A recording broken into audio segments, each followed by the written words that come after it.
Distinguished guests, colleagues, and friends, good morning. I would like to welcome you all. Thank you for coming on this morning to this program of Young Scholars on Turkey Conference of 2014. My name is Erol Cebeci. I'm the Executive Director of the SEDA Foundation at Washington, D.C. The Young Scholars on Turkey program aims to enrich the policy debates in this town on Turkey by collaborating with academics and scholars in their early careers who study Turkey.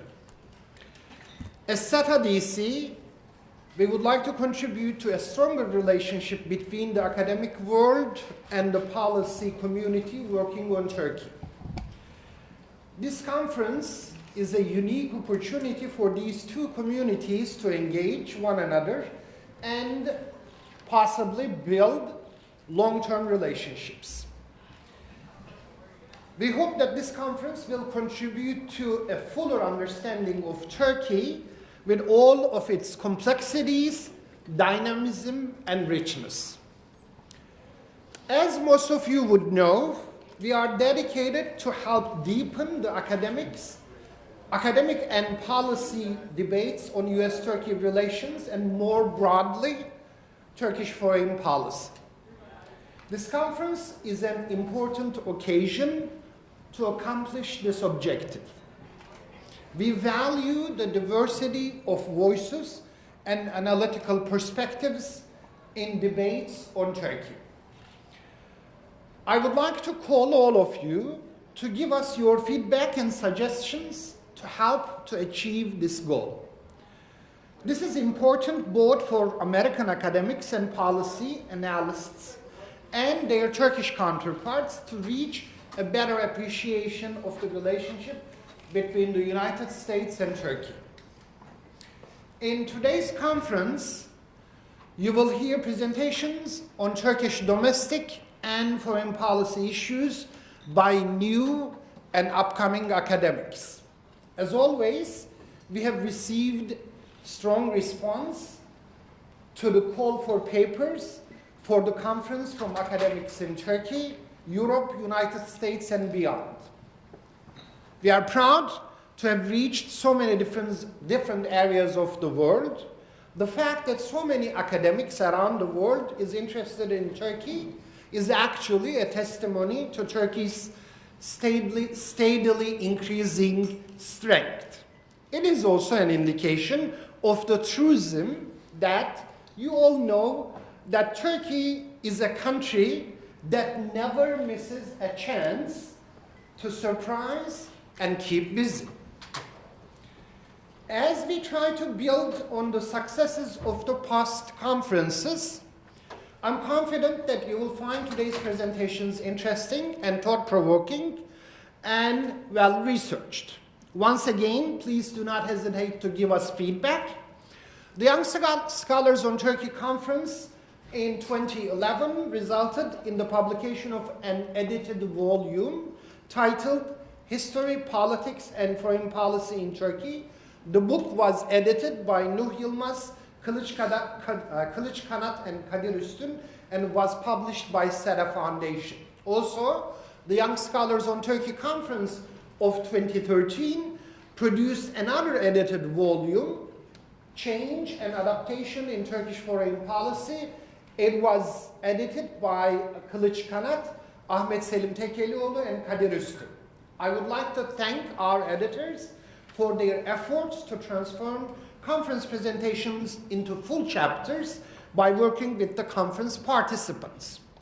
We have some hard copies of these volumes available at the registration desk, and I hope you will find them useful in your own research and writing. We plan also publishing a similar volume of today's conference. As you can find the printed conference program, that we will have two panels today. The first panel will address the domestic policy issues, while the second one will include presentations on foreign policy issues. Finally, I would like to thank to my team, to our team, for their efforts to put this conference together and make it a unique program. I want to thank Kadir Üstün, our research director at SERA DC, and our research fellows, Kılıç Kanat and Ahmet Selim Tekelioğlu. I also thank Ömer Özbek, our managing director, for his efforts in putting this conference together and for taking care of the logistical aspects. I also thank Sally Johnson, our research assistant, for her help in the organization of this event, and also finally our intern, Sabine Ahmed and Nicole Bernard. Please enjoy the conference, and thank you.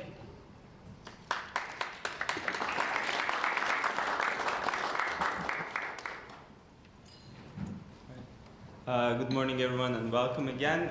Just one housekeeping item before we start. The wireless network is event router 2, and the password is MPC3V3NT5, which, if you have trouble, you can get the handouts outside.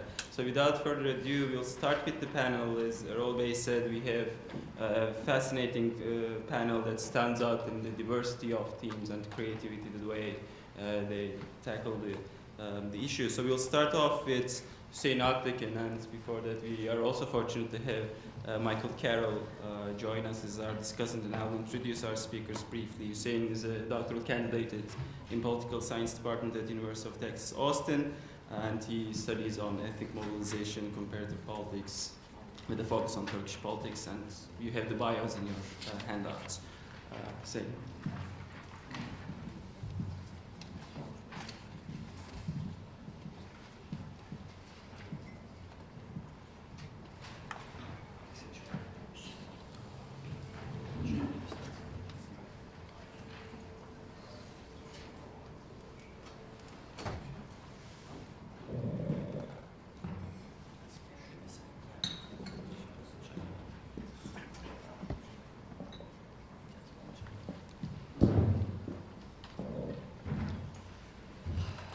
Hello everybody, good morning. Thank you all for being here this morning with us. And I also thank to the organizing committee for hosting us here today. I'm Hüseyin Altekin. I'm a doctoral candidate, as Ahmet Selim introduced, at the University of Texas at Austin in government department. And I'm working on ethnic mobilization. And today I would like to present one of my research areas, the Kurdish ethno-political mobilization in Turkey and the factors that shape Kurdish mobilization in Turkey. Actually, this is a part of my overall project. I have different ethnic groups. I have a large N setting to test some hypotheses. But today I will just share one piece of this big puzzle with you, which is Kurdish ethno-political mobilization in Turkey from 1980 up until now and as of 2013. First, I would like to explain what I am trying to discuss and analyze. And when I use the term ethno-political mobilization, I take it very broadly. I take it as any collective action, any collective political activity for ethnic goals. So it can vary from simple voting in the elections to protest, and even expanding to some underground and even in some extreme cases violent situations. And I think ethnic mobilizations vary along two dimensions conceptually. So on the one hand, we have the aims and the goals of ethnic mobilization, which I distinguish as centripetal, which means integrationist, and centrifugal, which means disintegrationist mobilizations. In the Kurdish example, we have this variation in a great degree in Turkey. The Kurdish ethnic mobilization, at least in the context of the PKK, started as a separatist organization. And the aim was to start to form an independent Kurdish statehood for the Kurds of the Middle East, crossing across the Turkey, Syria, Iran, and Iraq borders. But in the meantime, this mobilization became more moderate in terms of its aims in 1999, when Abdullah Öcalan and the PKK 7th Congress changed the aims of the organization, and they downsized the aim from secession from Turkey to an autonomous region. And then again in late 2010s, actually in 2011, with the Democratic Society Congress meeting, the Democratic Confederal region was adopted excuse me, as the primary goal of the organization. The second dimension here that I want to discuss, that I want to explain and analyze, is the methods of ethnic mobilization. And here, this is quite intuitive actually. The variation happens from the most violent case to the most peaceful one. And you can take it in both ways. You can take the number of casualties per year, or you can take the number of violent incident cases per year. So these two different dimensions form ethnopolitical mobilization patterns. So we can have a violent and secessionist mobilization, as the PKK started first in 1984 with its attacks in Eruf, Siirt and Şemdin Hakkari. And we can have a peaceful and integrationist mobilization, hopefully what we are heading to with recent developments. And we can also have some in-between forms, violent but not secessionist, or not secessionist but violent. So we can have all these conceptual distinct categories in real. And I think what determines this outcome is the state policies and institutions of ethnic incorporation. And what I mean with ethnic incorporation is simply that. So how a state institution or state policies target a specific ethnic group. In the context of Turkey, let's say, the electoral threshold. This is a certain policy that inhibits Kurdish political participation. And you can also expand this conceptual map to different ethnic groups in Turkey, like the Roma community, or even in different countries, different ethnic groups. So let's say Kurds in Iraq, Kurds in Syria, or in Iran. And here I think the states can incorporate ethnic groups along two scales. On the one hand, we have this what I call group level incorporation. And this tells us the degree of autonomy or recognition granted to a certain specific ethnic group. And also we can have a different kind of ethnic incorporation in terms of what I call the individual level incorporation. The difference between the two is that the former one, the group level incorporation, tells us the autonomy granted to ethnic group from the respective state. And the individual level incorporation tells us the autonomy granted to individual citizens from their ethnic groups. So when we have a high degree of group level inclusion, this tells us an ethnic group in a certain country has a high degree of autonomy. This might be ethnic federalism, even an ethnic confederal form, and at the minimum scale, it can be genuine opportunities for ethnic political participation. And when we talk about individual level inclusion on the high level, this tells us individual citizens, individual members of a political society can participate in politics both across and along ethnic lines. And based on these two dimensions, we have this 2x2 table. And specifically talking about the Turkish incorporation model of the Kurdish ethnic group, we can say that we started in 80s with ethnic nationalism.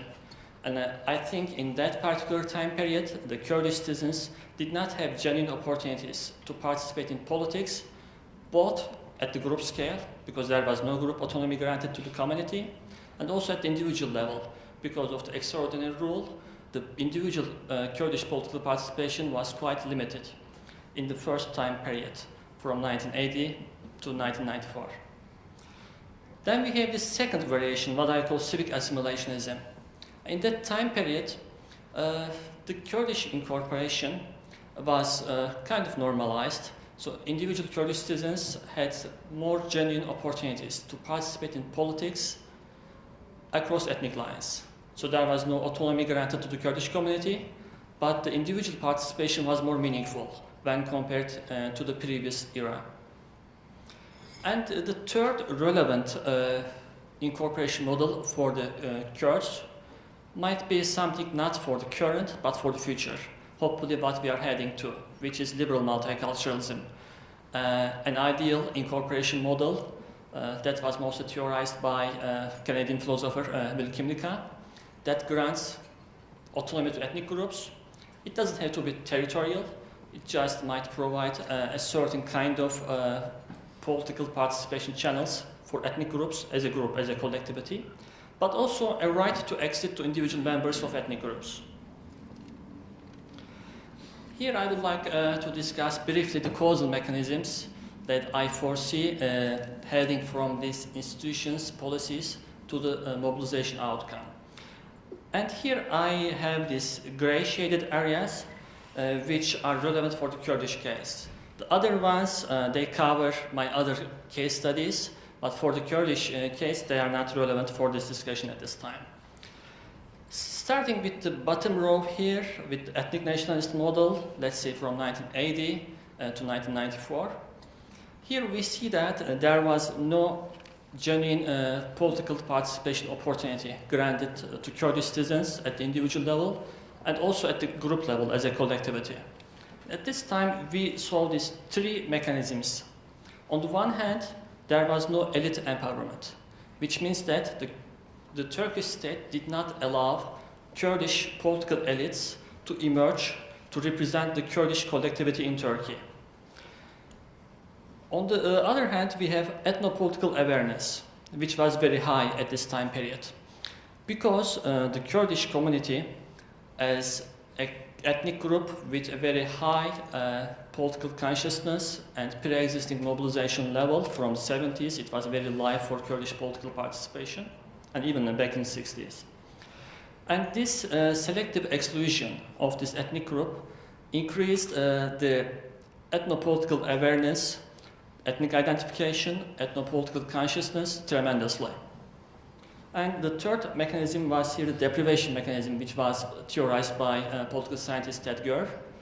And this tells us that when ethnic groups have this certain degree of self-consciousness, ethnic maturity, let's call it, and when they are excluded under those circumstances, they develop this sense of deprivation. And in this time period, from 80 to 94, this was at the highest level. And then we passed to our second phase, the civic assimilationist model, in which there was no group-level autonomy granted to Kurdish people, but there was more individual-level participation, mostly in the form of non-ethnic political organizations, memberships in mainstream political parties, and voting in the elections. So in this time period, again, since there was no autonomy granted to ethnic elites, they did not have these resources to mobilize their ethnic mass. They couldn't provide selective incentives for their Kurdish mass, and they also couldn't have coercive mechanisms to police the ethnic group, and they did not have the emergence of ethnic elites in the Kurdish community. At least formally recognized ethnic elites were absent. But again, the ethnopolitical awareness increased at this time period, because this ethnic group was very self-conscious. It wasn't like Turkish Roma community, it even wasn't like Turkish Alawite community or some other ethno-linguistic communities. It was the biggest and the most self-conscious ethnic community in Turkey. And this exclusion at the group level increased the sense of ethnopolitical awareness, which in turn increases the mass that can be potentially mobilized. And again, the deprivation was not as great as the previous time period, but it was pretty high. And starting from the late 2012, especially 2013, with a sort of quasi-recognition of the PKK, with increasing connection between the Kurdish Ethnopolitical Party, Peace and Democracy Party, and the government party, Justice and Development Party. So we are not there yet, we are not a liberal multicultural system in Turkey yet, but direction, step by step, might potentially lead there. And at this time, we would expect the ethnic elites emerge. So even now, the Peace and Democracy Party, the Kurdish Ethnopolitical Party mayors are having those resources under their control, and they can transfer those resources to create ethnic mobilization. So in that sense, elite empowerment increases under liberal multiculturalism. But ethnopolitical awareness does not increase in the same degree, and also the deprivation feeling just disappears under liberal multiculturalism, which is very important, because I think deprivation is the primary motivation for ethnic violence, ethnic rebellion. And here I would like to show you the outcome, the expected outcome, the hypothesis. Again, please follow me on this gray shaded area, which is the relevant part for Kurdish ethnic group, and the rest of the graph is relevant for my other cases in my broader project. Thank you. And here, again, let's go temporally, chronologically, starting with ethnic nationalism from the bottom right corner here. We saw the increasing of ethnopolitical awareness and the sense of deprivation in the Kurdish mass, both at the organization level and also at the mass level. And as a result, we had this violent and centrifugal ethnic mobilization from 1984 to 1994. And then in the second stage, in the term what I call civic assimilationist period, the violence did not stop, but it decreased, relatively decreased. And also, especially from 1999, with the capture of the PKK leader Abdullah Öcalan, the organization also changed its aims. And in that sense, we saw a certain kind of moderation in Kurdish ethnopolitical mobilization. And if we ever get to the next phase, the liberal multiculturalism phase, my hypothesis indicate that the Kurdish mobilization in Turkey will be peaceful and centripetal, integrationist, let's say. So these are hypotheses. So since this is a single case study, at least this part of the presentation today, I will show you just some case story from just one single case. So I will not be able to prove or disprove this hypothesis. But in my broader project, I use the minorities at risk database in the world scale, and I, given the available evidence confirm this hypothesis. So since I don't have much time, I will briefly go over this, the empirical section. Here I see the 94 as a cut point in terms of the policies implemented over Kurdish minority. And when I use minority, I don't use it in the legal term. I use it in the sociological term. I just mean that Kurds of Turkey are a different ethnic group member. They are a different ethnic group, and they are different from the Turkish majority in terms of language or ethnic self-identification. But it doesn't have any legal correspondence in the constitution or in the laws. But from 1995, I think the group level exclusion decreased. And it's not just I think. I went through the human rights reports from Amnesty International, from the EU reports, from the Human Rights Watch. And based on those reports, I conclude that there was a certain shift starting from 1995 that continued until 2004. But from 2005, increasingly from the moment from Prime Minister Erdogan's famous Diyarbakir speech that embraced the Kurdish minority actually. But then and here there is a list of the policies, specific policies, the incorporation model in Turkey got tougher and tougher up until late 2012 and more accurately 2013. And then 2013 again we see an improvement in terms of group level rights of Kurds. And the most prominent example of that is the ending of the what we call in Turkey the KCK arrests. So the political arrest for Kurdish activists that have a direct or indirect connection with the organization PKK. And again, I think the results, at least for this particular evidence, confirm the hypothesis to a great extent, not 100%, but to a great extent. So my hypothesis, or let's say my expectations, are confirmed with my study. And I will not go over these years, but I compiled some data in terms of casualties, which is showing us the annual percent change in terms of the casualties as a direct outcome of PKK rebellion. And in terms of aims, I also go through the organizational level, the goals, the publicly declared goals of the ethnic political parties, and also the PKK, the illegal organization of the Kurdish extremists, let's call it.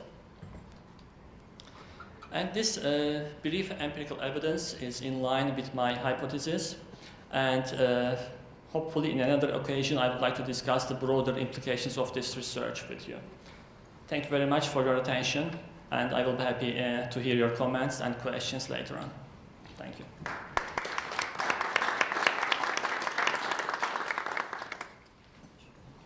Perfect, and perfect timing, thank you, Hüseyin. So next up we have Dilek Yankaya, who is a lecturer in political science at Sciences Po and author of Neo-Islamic Bourgeoisie, the Turkish model, which basically goes into the presentation as well.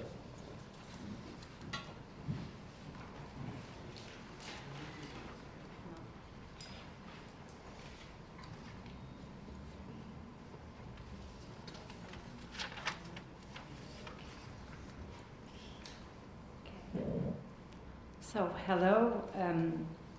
I'd like to thank, first of all, the organizers of this conference, and just put me within this session, because listening to my colleague's presentation, I see a lot of analytical comparative elements between his subject and my subject. So, first of all, my basic questions are: where the Justice and Development Party is coming from? How did it come to power, and how did it do so well to stay in the power since like 13 or 12 years? So my colleague mentioned three crucial elements for democratic participation for Kurds in Turkey, if I understood well: elite empowerment, ethnopolitical awareness, and deprivation feeling. And since these three elements are not present at the same time, we are living problems with the Kurds' democratic participation in Turkey. But on the other hand, if there is a new Islamic bourgeoisie in power since 12 years in Turkey, this is because actually we had three crucial elements present since 90s, since the 90s and 2000s. So my research area concerned the businessmen affiliated with a businessman association, which is called MÜSİAD. MÜSİAD is a businessman association that resembles pious Muslim SME owners around a notion of Islamic work ethic, and in opposition with the big bourgeoisie of TÜSİAD, which was in power since the foundation of the Republic. And the important thing that I think that the Justice and Development Party's power is a great consequence of some profound, deep, and crucial changes in the Turkish society in general. So I will look at this party from elite's perspective. Actually, what I have observed in my field work when I was getting around in different Anatolian towns and doing interviews with great businessmen, I discovered a kind of a circulation of local notables from sphere to sphere at the local level and from local to national level to keep power structures in their controls. So I would like to share all this information with you, just to see how did they do in becoming elites of the new Turkey. Because which is really interesting is that the circulation of elites is the main reason of moral and psychological change in one country. So when the elites change, actually, the political formula of the country, of the governance, changes. So first of all, I would like to to explain this social upward mobility in two times. The first mobility concerns the becoming of local notables through the acquisition of different forms of capital. Capital in the sense of Bourdieu, which is dispositions and resources that are available to us so that we can mobilize to get some power in a given sphere of action. Okay, so first of all, we can talk about an economic capital. Actually, the MUSIAD is a nationwide and international-wide network of businessmen. So when you get affiliated to this association, you have at your disposition a repertoire of trustworthy businessmen all over the country and plus 30 countries abroad.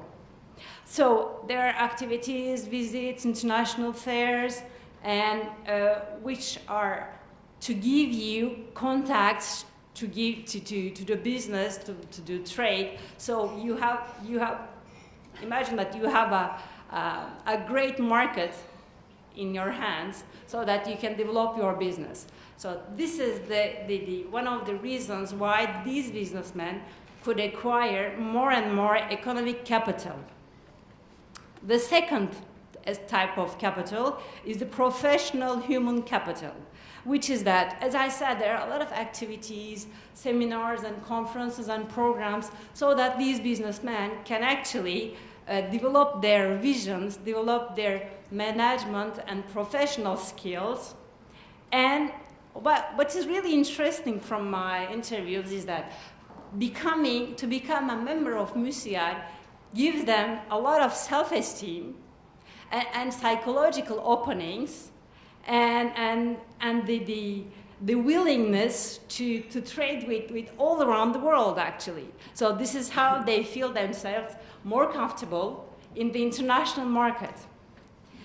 The third type of capital is the new social capital. This is something that I call new social capital with elites, actually, because the local branches of MUSIAD organizes regular visits and regular conferences and and meetings with the local political, bureaucratic, administrative people, so that businessmen get acquainted with these local elites. They start to influence them, and what I discovered actually is a great social awareness of themselves becoming local elites, because they see that they can more and more influence local politics, and they get more interested in the public policy of their own town. So the fourth kind of capital is the symbolic capital, which is the social recognition that they acquire through these activities. Actually, MUSIAD was seen as a kind of a green capital, Islamic financer of the Islamist movements in Turkey. But from 2000 onwards, its image has totally changed from this bad guy financing Islam or Islamism to these professional association, a legitimate representative of the real sector in Turkey. So with this change of image, actually, the businessmen who are members of this association get bettered also in their social image. And they do a lot of interviews in the local media. They're broadcasted on local television. So they are more and more known and well known in the local media. So these are the four capitals, actually, that made this community of businessmen a community of elites. So we are dealing here with a social change, a change in a situation of a group, and this is that change that encourages these elites to seek more political power, because they have the group awareness of their social influence, so that they can seek legitimately more power and more influence in the country's governments. So this is how we see the concrete economic dynamics and social change that forms actually the very basis of the AKP government and AKP powers. So this upward elite mobility crosscuts another social mobility, which is in their engagement into the collective public life. Actually, with all these resources and political awareness, these businessmen get more and more willing to commit themselves into the public life within different social spheres. I can highlight 3 spheres.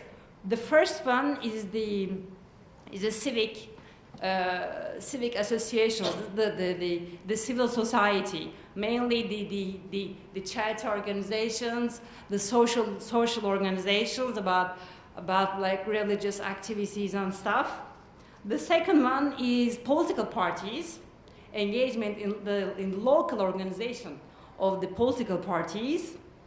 And the third one is their integration into the management of chambers of commerce and industry.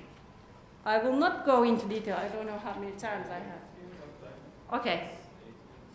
Okay. So at the local levels, at the local level, we see three different types of commitment into the public life.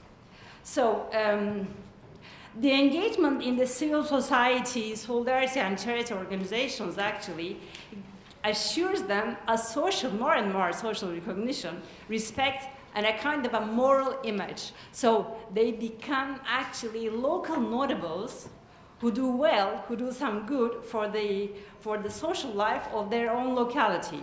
So you see the image actually changing from society with regard to these businessmen. And then, since 90s actually, we see growing political participation, not political participation, but also engagement, like becoming a member of political parties, organizations at the local level. Actually, in 90s, this political commitment was divided into three right and conservative right political parties, which is to say the Welfare Party, of course, the Grand Union Party, and ANAP. So, but since the coming of power of the AKP in 2002, actually, the political engagement of these local businessmen is consolidated in this party, actually. For example, I will give you some. I will give you some insights about this. First of all, they are highly integrated into local organizations like committees, general assemblies of the AKP at the local level. So they form, sometimes in some towns like Konya, like Antalya also, they form the totality of the general assembly or the constitution board of the local organization of the AKP. And since 2002, they are more and more present in the National Assembly also. For example, in 2003, there were 23 MÜSİAD members in the parliament. And after the 2007 elections, their number reached 30 out of 341 deputies of AKP, a total. And in the elections of 2011, there are 20 out of 327. Great. And lastly, actually, they are highly engaged in the administrations of the chambers of commerce and industry. So actually, they can get themselves elected in the provincial assemblies and governing boards of the chambers of commerce and industries, or they become presidents or vice presidents of these chambers. It's really important because, for example, the Chamber of Commerce at Istanbul, which is the economic capital of the country, is under the hands, is in the hands of Müsiat businessmen since 2005. And there were great political party clashes and really interest clashes around political parties, but also other businessmen associations, and particularly between TÜSİAD and Müsiat, that are the two nationwide businessmen associations of Turkey. And finally, since 2005, actually, it's Müsiat who wins regularly the elections of the administrative board of the Chamber of Commerce of Istanbul. So it is in this sense, for example, that we can understand the expression that in Turkey, capital has changed hands. So it is justified in this sense. So all these results actually should be interpreted as a sign of new Islamic bourgeoisie's consolidation of power and its institutionalization of its victory around different social spheres. So there is a Canadian sociologist, Guy Rocher, or Guy Rocher, who said that studying elites allows us to understand better and to foresee social change because it allows the researcher to situate herself at the very heart of the transformation underway, to look at the society and its surroundings with the eyes of those who are most actively involved in this development. So this is how we can understand the real social change in course in Turkey. So I think that the Müsiat case is a very privileged case to understand this social change. So we should see that. So we witnessed the consolidation of a significant interest of a significant interest group in the social sphere, and it's becoming an influential pressure group in the spheres of power. So this is how this new Islamic bourgeoisie actually claims that it possesses the qualities and skills necessary to govern the country, to manage the public affairs in civil, economic, and political powers. Why this is important? Because what is important is that when there are a group of new elites coming to power, the political formula of the country, of this governing elite, changes. So this is what is happening in Turkey. And this is how actually this new Islamic bourgeoisie is able to conduct the social change in Turkey since 2000 and governing style in general in favor of its own interest and its own moral ideas. Thank you.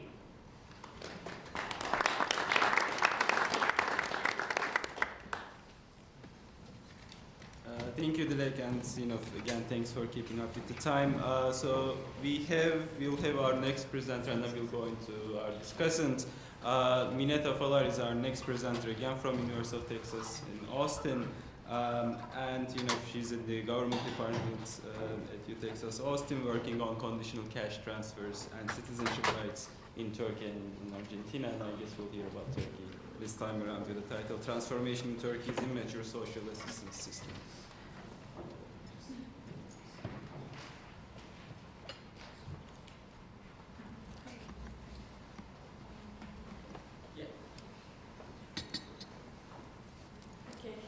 Great. First, I would like to thank the SETA Foundation for organizing this conference and for giving us the opportunity to present our works on Turkey. And I would like to thank you all for being here. Selim briefly introduced me, but let me briefly introduce myself again. I'm a PhD candidate at the Department of Government at the University of Texas at Austin, and currently I'm working on my doctoral dissertation project on conditional cash transfers in Turkey and Argentina. And today I will be presenting on this particular social assistance scheme in Turkey, CCT, and I will portray this program as kind of a critical juncture in Turkey's overall social assistance scheme. And like hearing my colleagues, I will be discussing another dimension of AKP era policy like social goods provisioning and social assistance, which is also extremely important for the party to improve its support, especially among the poor segments of the society. So why do I portray the CCT as a critical juncture? Because I evaluate the overall social assistance scheme as a clientelistic context, which is likely to actually replicate and reinforce the clientelistic and subordinate relations between the recipients and its providers. However, I will argue that the institutional design features of the CCT actually leave room for eliminating clientelism and for establishing for improving the citizenship status of its recipients. Therefore, actually, in this presentation, I adopt more of a rational choice institutionalist RCI perspective, emphasizing the design features of a particular program, and argue that it's actually possible to implement well-designed programs even in hostile contexts like Turkey.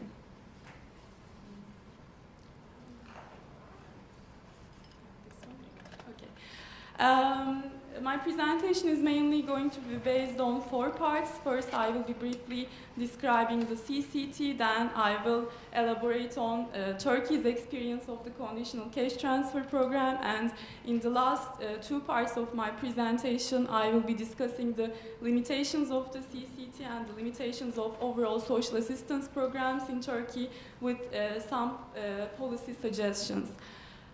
So what are CCTs? CCTs are regular conditional cash transfers allocated to poor women on the condition that they send their kids to school and they bring their children to health clinics. And the basic idea behind the CCTs is that it can actually break the intergenerational transmission of poverty, and it can actually leave room for so that like poor children born into poor families do not need to share the fate of their families and are able to attend schools and health clinics properly. And this is a very widespread program. Definitely there are diffusion dynamics. It started in Latin America and now it's widespread in all different parts of the world, including developing world, mainly in Africa and the Middle East. So what about the Turkey's case? Turkey started its CCT right after the severe financial economic crisis, 2001, and it was a component of a social risk mitigation project. World Bank initiated social risk mitigation project. This project has different components, has different dimensions.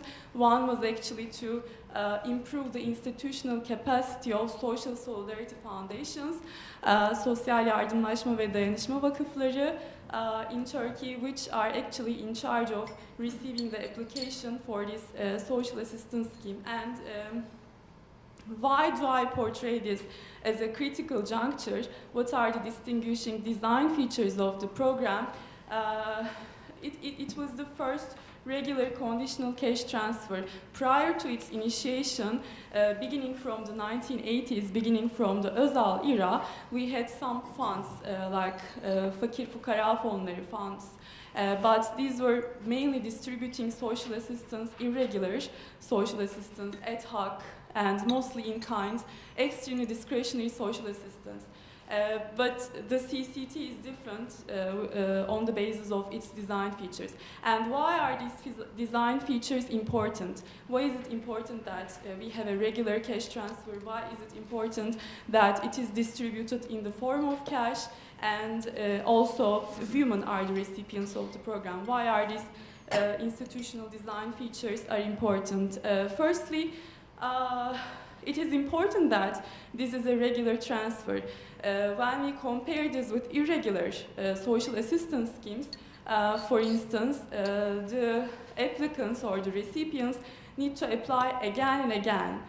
Once they receive the program, for instance, just once, and then in order to receive it again, they need to apply to different organizations, social solidarity foundations. But since CCT is a regular program, once, let's say, a recipient becomes eligible to receive the CCT, she can keep receiving its payment on the condition that she complies with the conditionality of the program, so she doesn't have to apply again and again. That's an important design feature. Why is it important that it is conditional?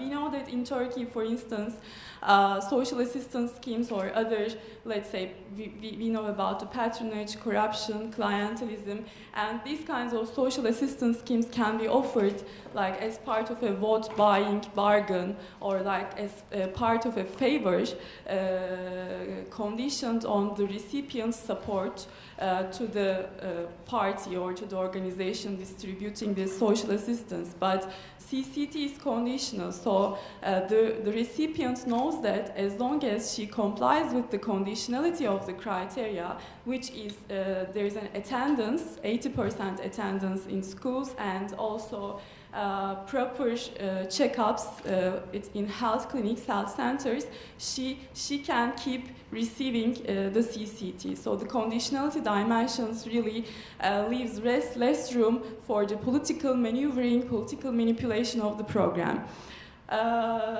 And also, I think this dimension also is extremely important because women are the recipients of the program, and it might have the potentials to actually elevate the status of women in Turkey. As we all know that it's not very easy to empower women, but this might be a public policy program that can be complemented with other programs, and that might actually elevate the status of women since they are the recipients. And the way that women receive this program is that they go to local post offices or Ziraat Bank branches and they show their IDs and they can receive this payment. Therefore, this might also increase the bargaining leverage of women vis-a-vis their husbands as well. And it has less stigmatizing effects also because this is not distributed outside as a stigmatizing social assistance scheme, but they directly go to banks and local post offices. Another dimension I would like to emphasize is that actually there is a toll-free phone number, 144, and either the applicants or the recipients can directly call these numbers. Of course, it's another issue whether they are aware of the existence phone number or not, but the fact that at least there is a mechanism, there is a channel that the applicants or the recipients can call and ask whether the status of their application or if they encounter any kind of problems with their CCT benefits, there is a channel that they can make use of, also has the potential to actually increase the citizenship status of the recipients. And this was actually a dimension that I have mentioned at the beginning of when I was discussing the CCT, because the social risk mitigation project had different components. One was the institutional capacity building of social solidarity foundations and improvements with respect to the recruitment of personnel, with respect to the database system, the infrastructure.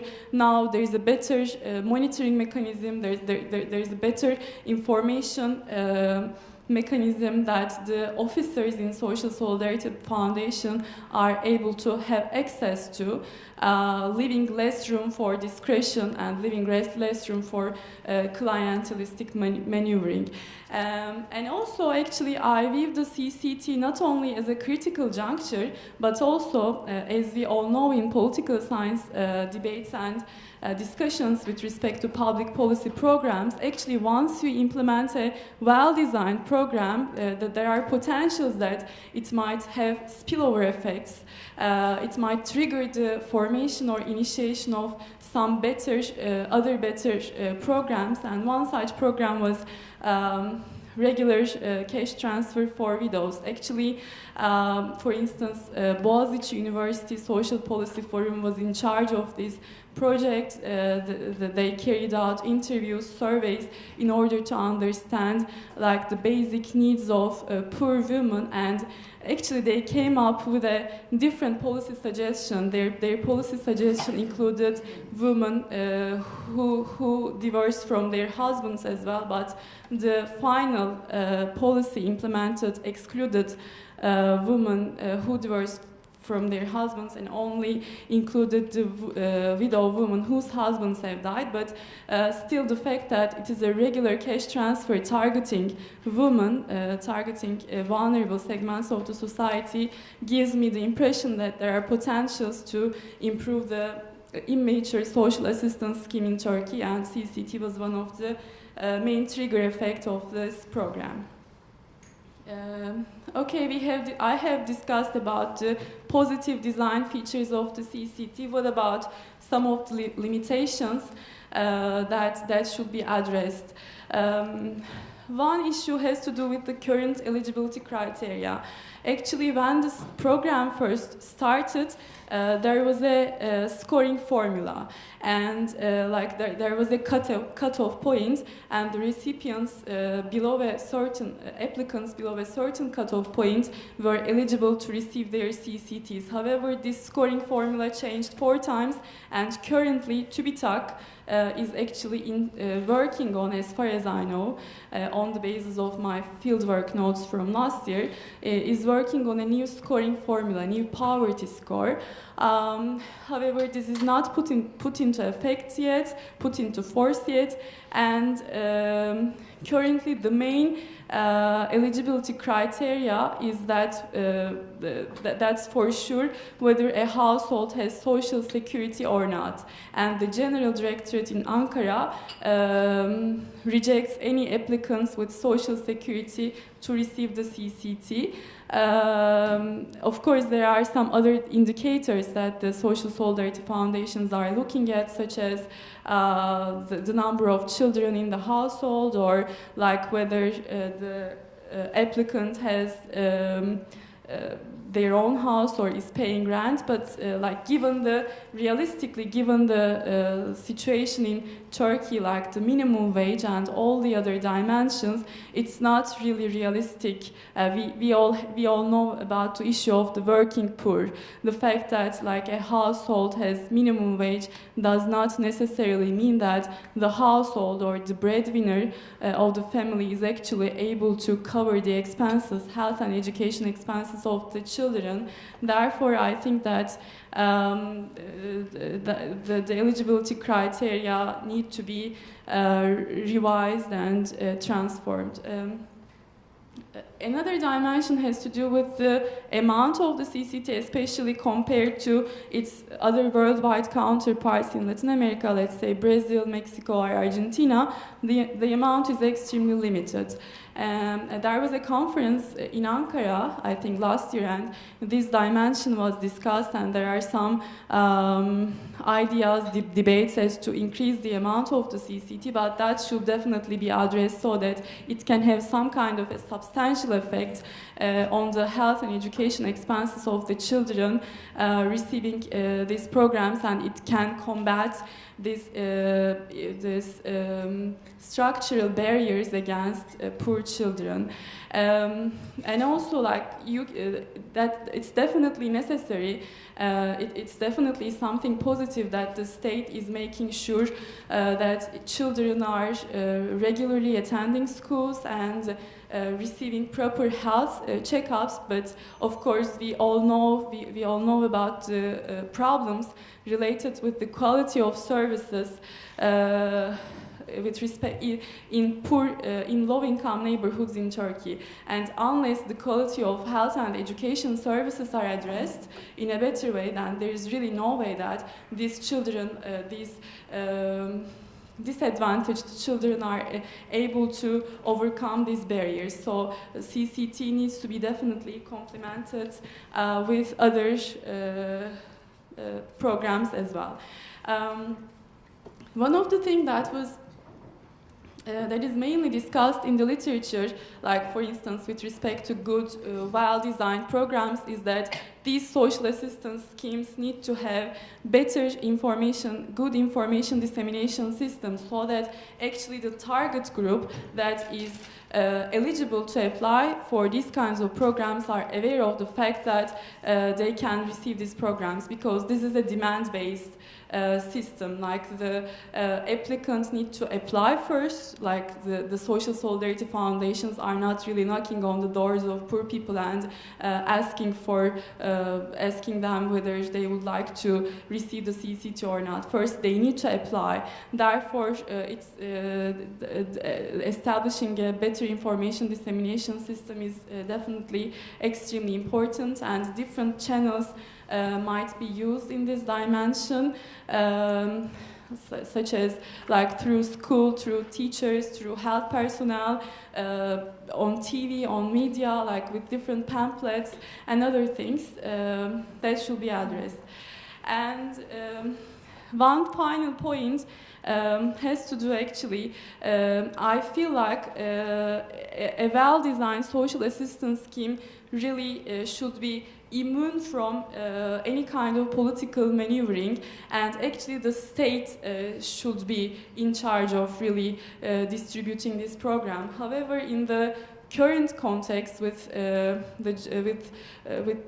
strength of the Justice and Development Party, AKP, it is a hotly debated issue whether the district governors, kaymakams, are really independent, or whether they are really representing the state or they are representing the party. So that's also another dimension that should be addressed, and the emphasis should be that actually it is not the party that is distributing this program, but it is the state.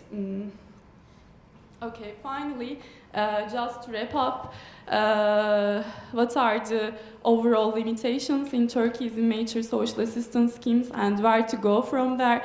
As I said at the beginning of my presentation, I deem the current overall current social assistance framework in Turkey as immune to really political maneuvering, clientelistic exchanges, and other forms of aspects. That's because it's not unified, it is patchy, and there are several different actors that are distributing different forms of social assistance, not only in addition to social solidarity foundations, like there are municipalities, Istanbul Greater Municipalities distributing this, political party organizations, neighborhood party organizations, and NGOs, and there is really not uniform standards and norms with respect to the way these social assistance schemes are distributed. Actually, when I did my fieldwork in low-income neighborhoods in Turkey, this was really obvious. Like, people who weren't receiving this social assistance scheme were not really aware of the eligibility criteria and had deep mistrust against like different actors, and they were telling me that you need to have some kind of a connection in order to receive different forms of social assistance. So that's an issue that should be addressed. And finally, what I propose, actually it is good to hear that these kinds of debates are also circulated around the bureaucrats in Ankara with their projects, with their proposals, and they have been proposing suggestions as the possibility of a transitioning to a more rights-based income scheme, and I believe that should be really like the next step that Turkey should be heading towards, so that we can really talk about social assistance programming or social assistance framework well designed and immune from any kind of potential political maneuvering, and that might actually empower the vulnerable segments of the society. And I will be happy to receive your feedbacks and comments and questions. Thank you so much.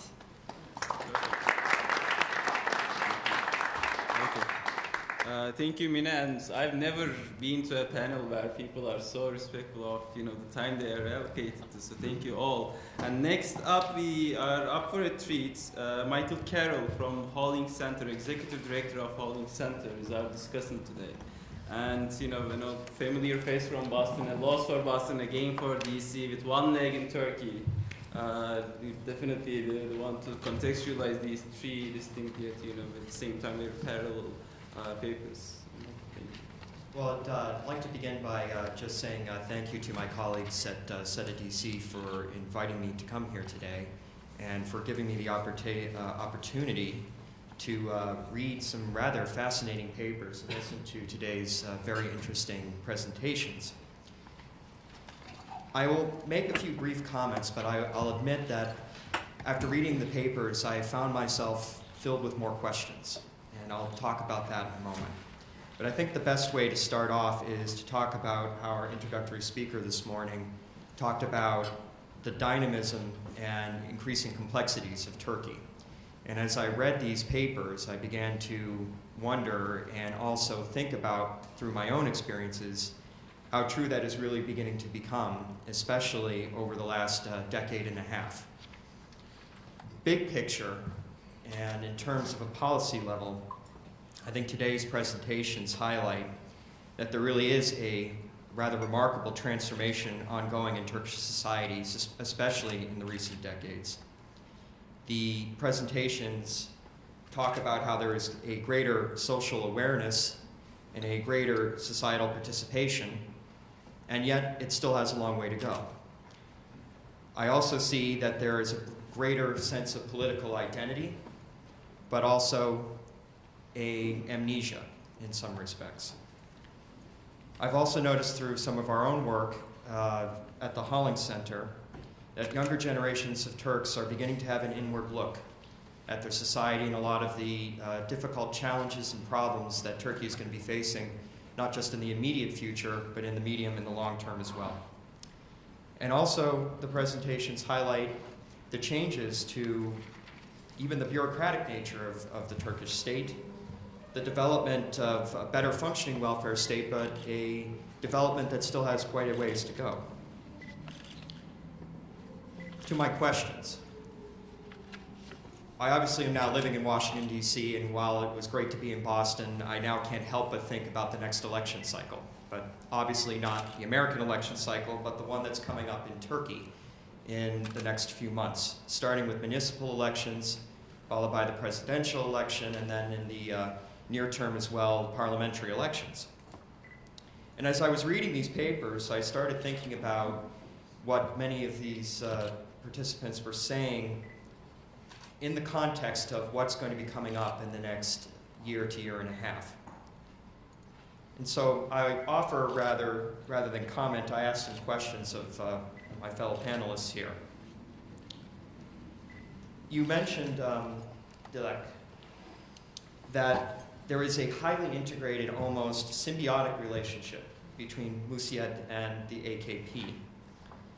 There is currently in Turkey, and again from conducting business there is some significant economic problems. The value of the Turkish lira has gone down significantly as a result of the recent scandal and some of the political unrest. Right now there is a strong relationship between these two, but ultimately those involved in Musyed are businessmen.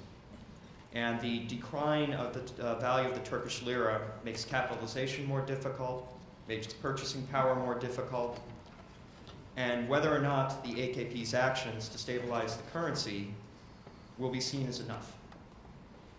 Alliances can tend to be fickle things. Do you see the possibility in this upcoming electoral season that there might be either a softening in that symbiotic relationship or even discontent amongst these two partners that rose to power together? Minette, you made a great presentation, and I really enjoyed your paper, talking especially about how in the CCT there are safeguards that are supposed to guard against the traditional clientelism of many aspects of the Turkish welfare systems.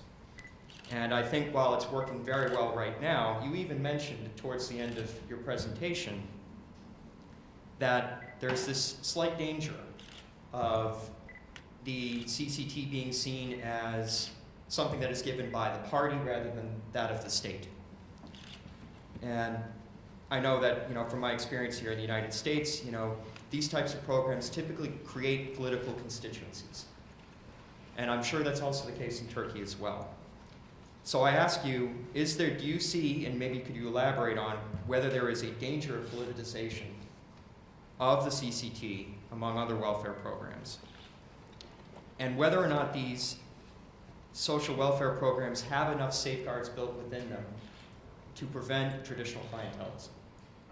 My initial reflection based on your paper is for the moment there is, but I'm curious because, again, an election is coming.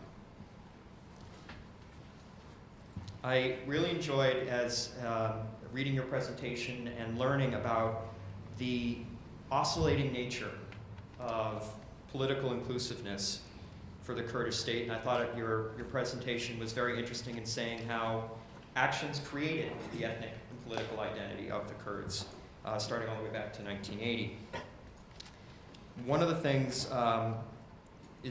when I was last in Istanbul was the impending release of the report in 2013 about what was going to be done about the PKK, and you mentioned the fact also that the relaxation of the political arrests in their most recent term. But your presentation also highlighted that there were a lot of great steps forward from about 1999 until about 2004, and then several steps back. We seem to be entering a period again where we're stepping a little bit forward towards greater group inclusiveness. But I wonder once again, with elections coming up, with bad press currently ongoing leading up to these elections, do you suspect whether we're going to be backtracking yet again, away from group inclusiveness back towards more individual inclusiveness? Or do you think we have finally made the greater step forward towards the liberal multicultural state that you believe Turkey should be heading towards? Those are the primary questions that I wanted to raise, again, in this greater context of big picture, a rather intriguing series of developments that have been happening in Turkey for a decade and a half now. And whether, given the current political crisis, whether the current scandals that are going on right now, how this is going to affect individually each one of their sections. So I'll stop talking and I'll open it up to you guys. Right. Perfect. Thank you so much, Michael. So I guess we can do this if everyone takes about 5 to 6 maximum minutes to answer briefly to Michael's points, which some of them will be taking up in our workshop in the afternoon. But if you could reflect on that, and then we'll collect questions from the audience. And for that, if I may ask you to please line up on either aisle and behind the mics and ask your questions. But let's go, in any order that you guys want. Maybe we can start with Dilek, and about 5 minutes. Okay. Thank you for all these remarks and this very relevant question. Actually, this is the hot potato question actually in the country. But let me first detail a bit more about this symbiotic relationship between the AKP and Müsiyad. First of all, we can level it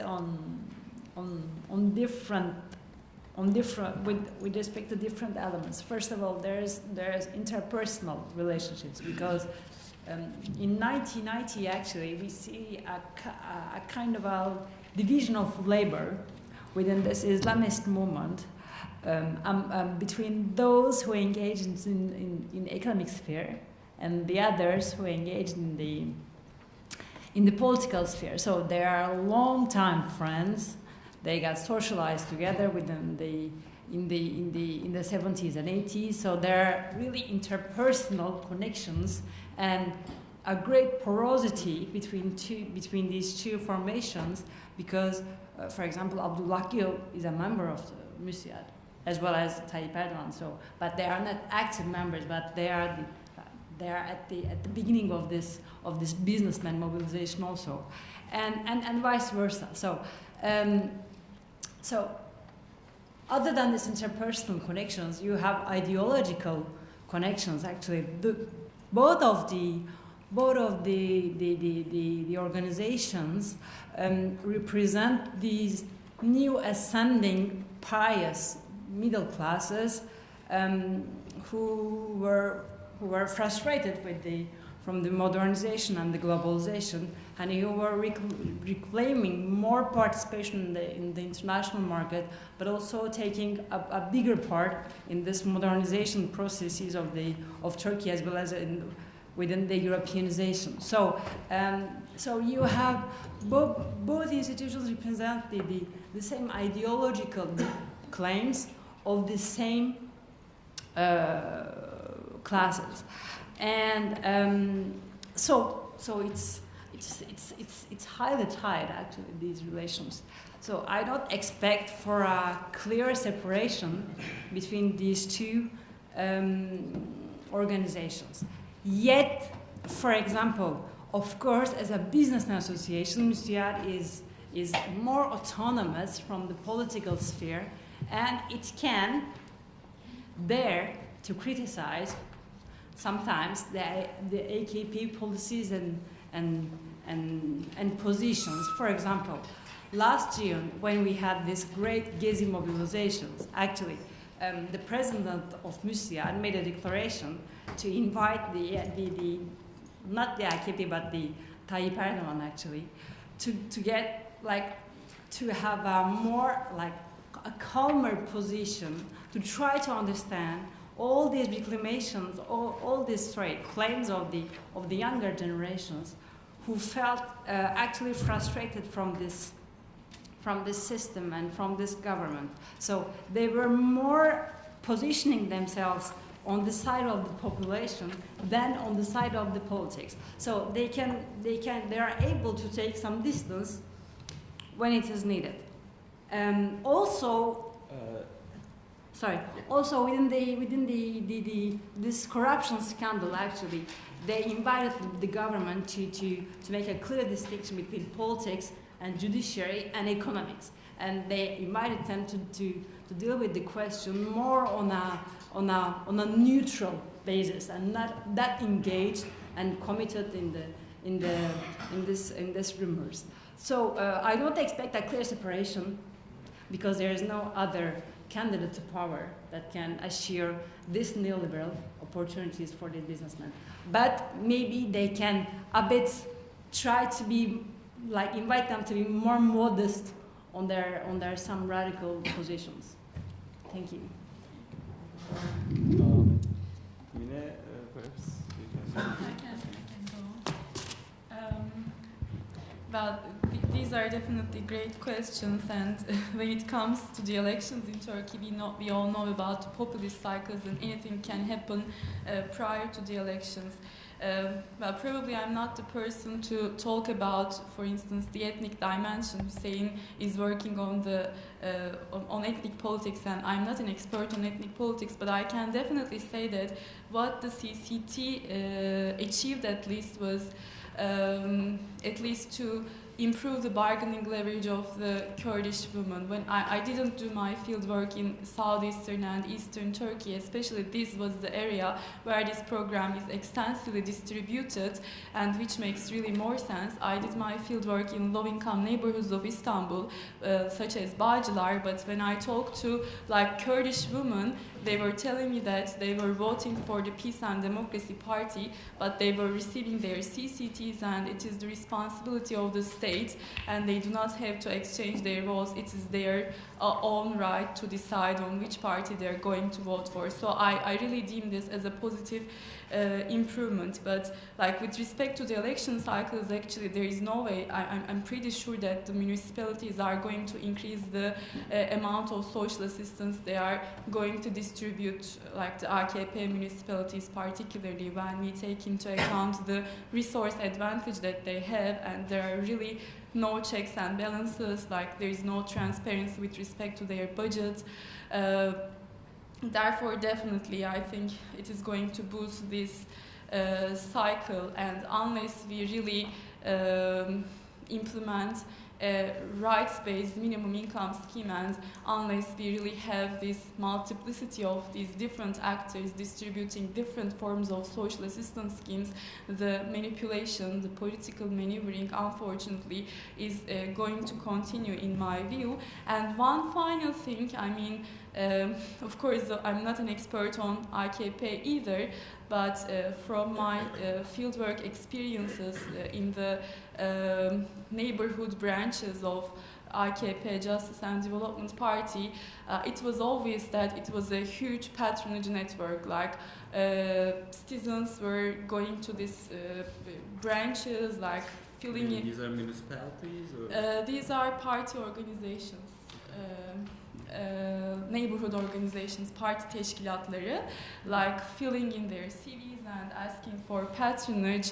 So, like we cannot really turn a blind eye to the fact that AKP is really definitely a huge patronage network, allocating employment to many people. Of course, I mean, it has to do with the party ID, party identification, and the way we also need to take into account the way political parties are perceived in the eyes of people. But I see AKP as a great problem-solving network. One of the books that I really like is Javier Ochero's book on Argentina, where he examined Argentina's Peronist party, and I feel like AKP is a huge problem-solving network. It might have positive dimensions as well as negative dimensions that might open room for some kind of political maneuvering, but with respect to the CCT, I feel like it at least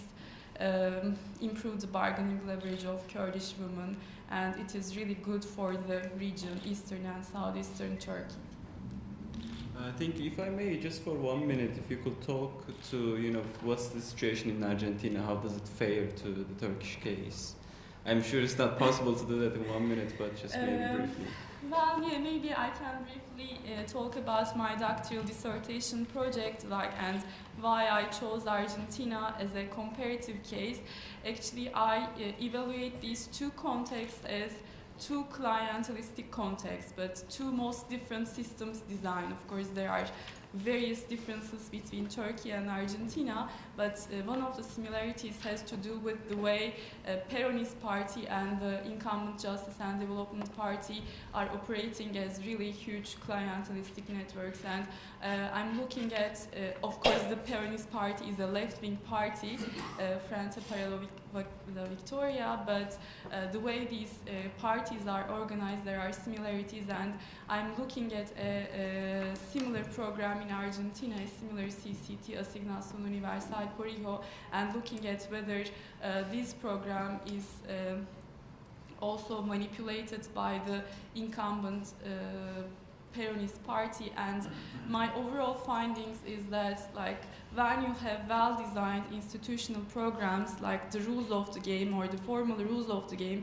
actually might, at least, like, you can implement some good programs even in clientelistic context. Like, these might be really maybe minor when we look at the overall broader picture, but still, I mean, it is possible to achieve reform or transformation by designing better programs, or by changing the institutional rules. Like, that was, of course, my initial observations, but I'm working on to prove. That's very helpful. Thank you. Yeah, Hussein, I guess. Yeah. Thanks for your comments and the question. Just to remind you, comment and the question.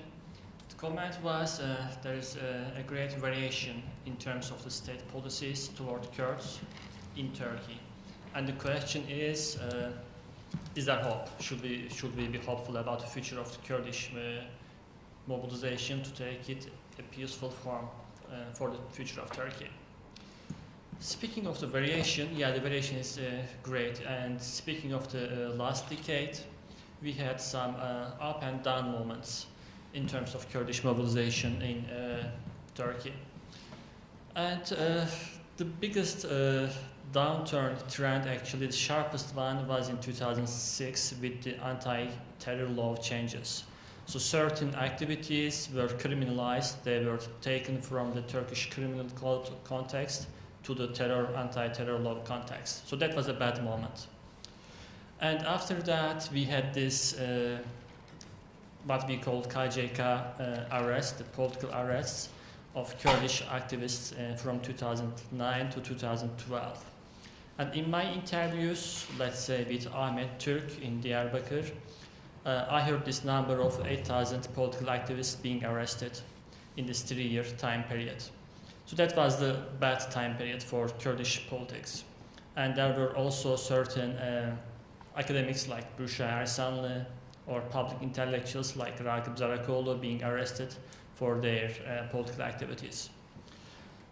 But coming back to the question, is there hope? I think there is hope. And I'm hopeful because I think all the parties in this process, they took their lesson from the last few years. So actually what's happening now in Turkey, the greater inclusion of Kurds, the JDP government's brave steps toward greater inclusion in the last year, and the Kurdish movement's moderation, increasing moderation, I think they are tried in the past and they failed and the lesson was learned. So what happened in 2009 and 2010, what we call as a Habur process in Turkey actually. So PKK declared this ceasefire and they sent some goodwill ambassadors to Turkey, and there was this big hope that okay, finally the peace is here. But then a mistake was made by all parties in the debate. So we had the Nationalist Movement Party in Turkey making a big deal out of this and escalating the nationalist sentiments of the Turkish majority. Okay, here the traitors are here and they are free and we are not doing anything, we just forgot all the casualties and the blood is there, so we should do something about this. This was the escalation. And then we saw the JDP government to take a tougher stance in line with the Nationalist Movement Party's attitude on this subject, and they turned back from the policy. And at the same time, we heard hawkish policies, hawkish calls from the Kurdish Nationalist Party, Peace and Democracy Party. It failed, and hundreds of casualties followed in the years 2011 and 2012 from the Turkish security personnel, from the PKK guerrillas, and also from the society, from the civilians. And now, what is promising for me that the situation in Turkey now is actually it's very sensitive. And actually there is a great opportunity, let's say, for Nationalist Movement Party. So they can actually they can abuse this process. And since the elections are coming very close, actually, rationally speaking, this might even increase the Nationalist Turkish Party's votes in the election. But we don't see this. So it's different now from 2009. So they do not escalate the policy. They do not directly challenge the inclusiveness of the government. So that's good in their part. On the other hand, again, differently now, the JDP government is institutionalizing the process. And they are bringing in civil society, as we call in Turkey, the akil adamlar, the wise men, sort of independent people observing the situation and supporting it. And also the Kurdish nationalists. They can abuse the process. And all we read in rationalist accounts of ethnic conflict, the crucial term is ethnic outbidding. So the nationalist parties are the winners of escalation. So if the conflict escalates in Turkey, in terms of electoral outcomes, the nationalist Turkish and Kurdish parties will gain out of it. And the center, the JTP government will lose out of that from the escalation. But they do not pursue short-term gains with these escalation policies. I think the 2009 and 2010 was a good lesson for all the actors embedded in this conflict and in this process. And I think what I see from the most recent public declarations from all three sides actually, so I have hope, I have promise. But election is coming, so you know, this Turkish politics, and as you underlined, it's dynamic. So I have hope, but the upcoming months will make it clear. Yeah. The talk here in DC about the November elections is coming up as well, if not as heated as in Turkey. Okay, thank you so much. So this was a wonderful panel, a lot of issues over here. So it's time for the audience to ask questions. So if I may ask people who have questions to line up behind the mics, and if you could also kindly briefly identify yourself. If not, I have a lot to start with. We have a little bit of time to go ahead. So I mean, just following up on what Michael was saying, with this election cycle, this polarization, also seems to have risen, and it has implications in especially in Hussein and Mine's cases, and in the Lake's case, there is also an argument to be made about as Michael raised, potential sort of rifts happening. But at the same time, I mean, all three papers, right? I mean, they touch upon, the different diverse aspects of domestic policy. One, on the institutional level, looking at a particular institution. The other one, with larger sort of, perspective with the ethnic sort of, picture. And then finally, we have, a policy sort of examination over here, looking into the policy. And in all of these, there are different actors. Right? So one question basically across the board is how do we perceive the actors and the way they do, and how in academia, in the policy world, we are sort of immune, or to what extent we're not immune from what's going on in society. More particularly to Hussein, if I may ask, and I'm sure this is something that you get a lot, and in the previous answer you kind of touched upon this, but every periodization has its challenges, its trade-offs, right? I mean, there are a lot of nuances in the context of, especially 2005 and up until 2013. There were also sort of, this, a sort of capabilities expectations gap that was created, right? So expectations were so high that, somehow, that fall with the Haber process was also kind of tough. So one question is, when you look at these periodizations, right, are there sort of issues that stick out that makes your life difficult, that doesn't quite fit in the picture? If just very briefly, and I have the same problem in either work. So yeah, if you could just very briefly address it, and then we can go ahead and it's kind of a conversation. Yeah, actually, I totally agree with you. All these generalizations, all these ideal type periodizations, sure they have problems. So we have a precision problem when we make generalization. But it's inevitable in social science and also in policy making. So when we make ideal types, we simplify the reality, we generalize the reality, but we also change the little bit of details, the nuances in the empirical world. So yeah, there are problems with periodization. It's not just because of the perspective of the researcher, but because of the dynamism in the country. So let's say in the Kurdish case in Turkey, we have this brave speech in 2005 in Diyarbakir by PM Erdogan, embracing the Kurdish reality and apologizing for the past state policies. So it's a great thing, it's happy news for Turks, for Kurds, for everybody.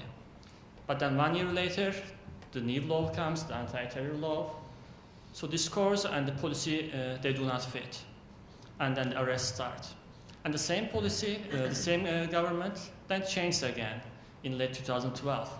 And again, a very brave step was taken, a direct negotiation with the PKK. And the partly removal of the PKK leader, Öcalan's isolation, and now people are taken to the İmralı Island to negotiate and to talk with Abdullah Öcalan. So these things were not imaginable, they were not thinkable. Just a couple of years ago when we had this 8,000 people under arrest. So it's changing very fast. Mm-hmm. And in each period, there are ups and downs.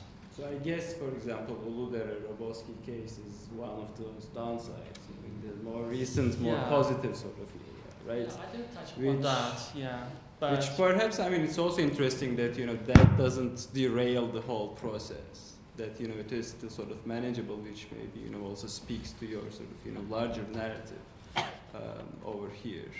As traumatic as it can be, it didn't derail the whole process. And, the back channel seems to be working especially with Öcalan being at the center. Yeah. Perfect. Thank you so much. Any points from anyone? Any questions? Yes, please, sir. If you could kindly just state your name and identify your institutional affiliation. Thank you very much. I'm Benjamin Tu, a retired diplomat. This question is for Ms. Yankala. You mentioned that the Musiyat businessman's organization has connections in 30 other countries. Could you give us a sense of which countries these are? Does it include Russia, Iran, the United States, Israel? Yeah. Shall I take the question right away? Okay. Thank you for this question. Actually, yeah. One of the founding vision of this business association was to be a worldwide business network. So yes, they exist in more than 30 countries, including the United States, the Iran, all the European countries, all the North African countries, and different African, Asian, like Indonesia, Malaysia, and China. China is a rising star. So there is no any Islamic selectivity in the choice of the country of investment, actually.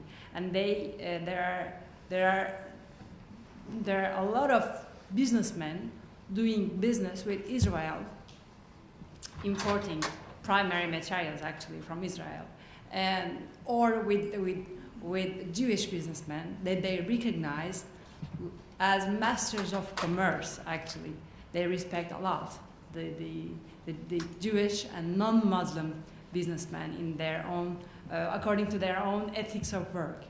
Not because they are Muslim or non-Muslim, but they think that they have a great work of ethic. They are really trustworthy and they are really professional in their ways of doing business.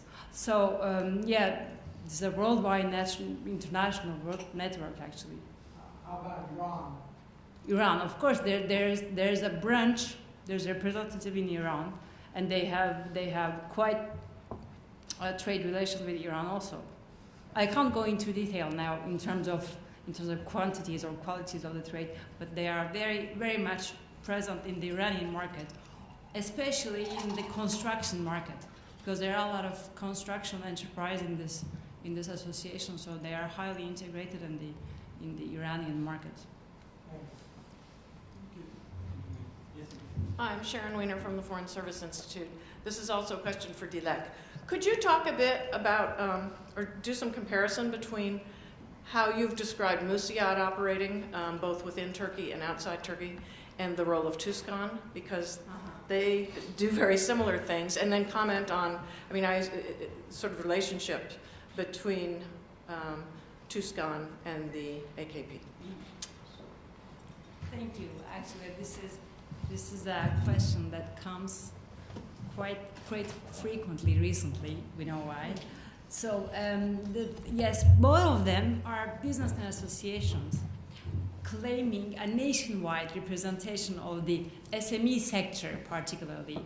And if the Musiyat was the pioneer of this SME business owners associations, TUSCAN is a follower, let's say. Actually,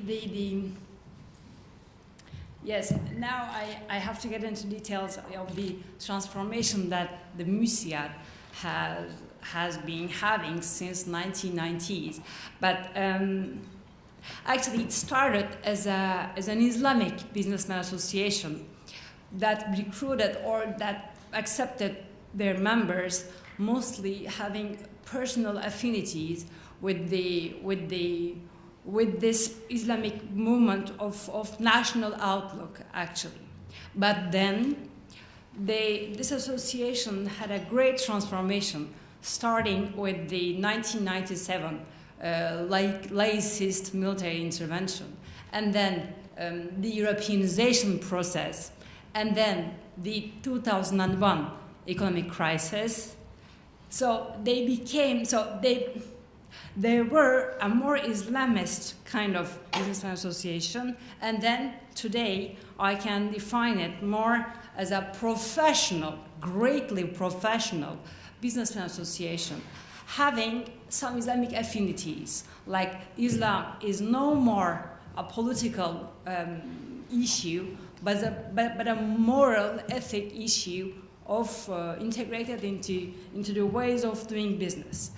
So they got, of course, when an elite group come to power, they have this tendency of closing itself and become more elitist and more selective when they accept new members. So, for example, the primary difference between Musiad and Tuscon today is that Tuscon has a enlarging strategy to get more possible members within itself. Yet Musiad has become more and more elitist, and they choose their members not to have a lot of members, but to have strong members, actually influential members in economy, but also in this local notable influence sphere, you know.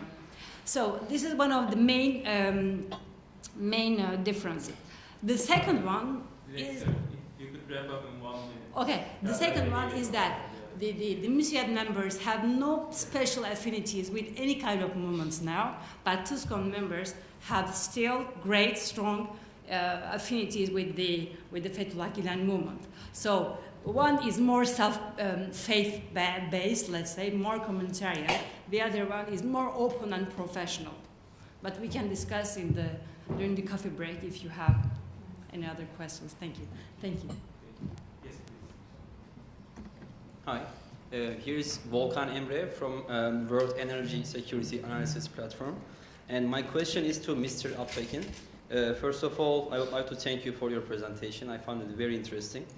The last page of your presentation contains highlights from the parliamentary elections in Turkey in the past 25 years, with a special focus on Kurdish political parties and movements. I found the number of votes received in 1991 elections very high. It was, as far as I remember, around 2 million votes. And my question is, what is the reason for that? I might be wrong, by the way. This slide stayed for a very short time period. That's my question, and I would also like to hear about the other ethnic groups which are object to your study. Can you just briefly list them? Thank you.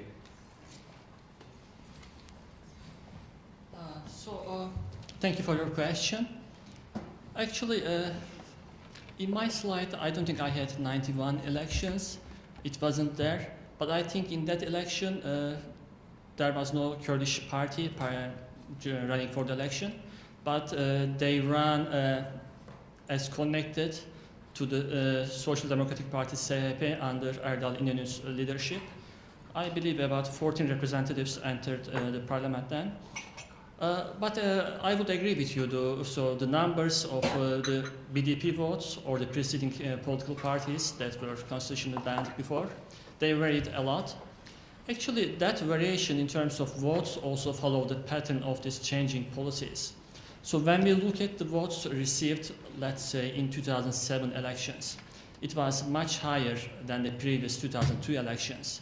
And if we remember, in 2007, the incorporation model or the political treatment of Turkish Kurds, let's call it, was bad.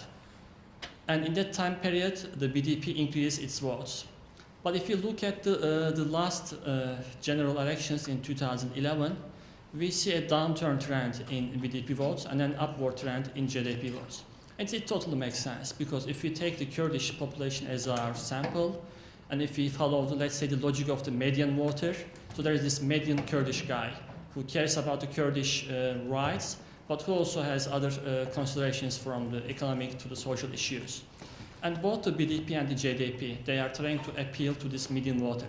And when the AKP embraces more inclusion for the Kurdish political rights, this median voter is inclining toward AKP. But when we see more strict policies, as we saw, especially from 2006 to 2012, then that person is inclined to vote for the BDP. So I think that variation in terms of electoral outcomes is following the policies that were implemented by the central state. And yeah, I would agree with your statement there. So there is this variation following the policies. For your last point, so in this broader project, I have 4 ethnic groups. I have the Roma and Kurds from Turkey, and I have Turks in Cyprus and in Bulgaria.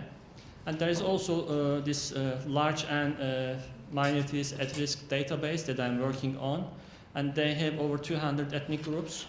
And the time period I'm focusing in that data set is from 1990 to 2003, based on data availability. So they include. Yeah, that's just just quickly addressing the question. So yeah, the project is bigger than the Kurdish question, but I think that's the most important part of my project. Thank you, Hussein.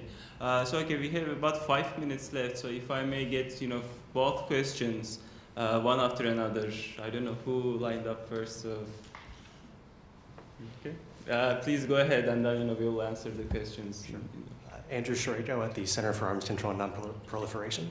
My question's for Ms. Tafalar. You mentioned that one of the limits of the CCT system and the broader social goods provision system in Turkey is that it's very patchy and not fully unified. So do you think, coming back to elections again, that if the AKP were to lose its majority in parliament, if there was increasing political fragmentation among the parties, and perhaps a return to coalition governments, do you think that would hurt efforts to establish a more unified social goods provision system? Sorry? Could you repeat the last part? Yeah, so do you think that increasing political fragmentation among the parties in parliament would hurt efforts to establish a more unified social goods provision system? Thank you. Let's get the other question. Yes, Ms. Janke, I was wondering if you could comment on how ethnically diverse the Musyar is, and if you think it plays any role in inclusiveness, and perhaps mitigates some of the problems that might be potential in ethnic-based identity violence. Thanks. Mina? Actually, I think that if we, after the elections, if we have parties, maybe some kind of coalition governments, or like maybe more competition after the elections, actually that would pave the way for more transformation and more improvement with respect to the accomplishments of a unified social assistance scheme. For instance, when we think about the previous elections, the opposition party, Republican People's Party, suggested a family insurance scheme, which was along the lines of a rights-based minimum income scheme, and I think it was to the advantage of the smaller parties actually to establish and to initiate a social assistance schemes that is that leaves less room for political maneuvering, because then it will really not be the party that is distributing these social assistance at its own discretion, but it will be the state. So actually I feel like if we, at the end of the elections, if we have more fragmentation, maybe that might hurt the stability, but that might be something good for the achievement of a more universal or unified social assistance scheme in Turkey. Thank you. Thank you. Yeah. Yes, thank you. So Musyar recruits more and more among the eager, dynamic, and with a great potential to export. Among the businessmen. So in this sense, there is no clear-cut ethnic preferences to membership. And in the southeastern part of Turkey, the branches of the southeastern part of Turkey, they have Kurdish. I think you're talking about Kurdish actually, because there is no other ethnic cleavage. So they have Kurdish businessmen, yes. But I also could see some kind of nationalism which can be more Kurd-phobic, let's say. But in general, actually, since they have a local strategy in this town where there are more and more richer Kurdish businessmen, they are open to them. Thank you, Dilek. Michael, any last points before we close up? Thank you so much again. Okay, thank you so much for the questions, for your attention, and please join me in thanking our panel and our discussants. So we have about 15 minutes coffee break right now, and then we'll start at 11 with our second panel, which focuses on foreign policy.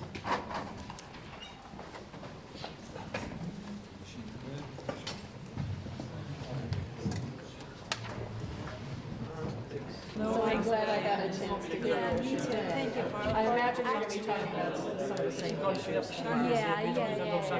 Ben bunu o zaman çok yanlış bir soru oldu. Neden? Çünkü Ben teşekkür ederim. I can't make a workshop. I just got invited to lunch, so I'll join you all. Teşekkürler, sağ olun. Conference, so I'm going to join for continuity's sake. Biz de işte tezlerimiz üzerine çalışıyoruz böyle kara kara.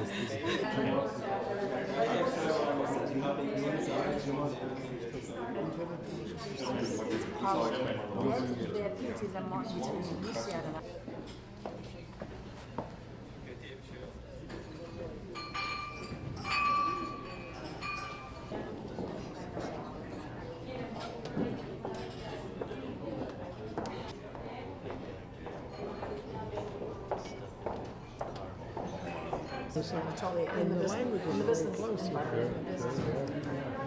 Well, fascinating work.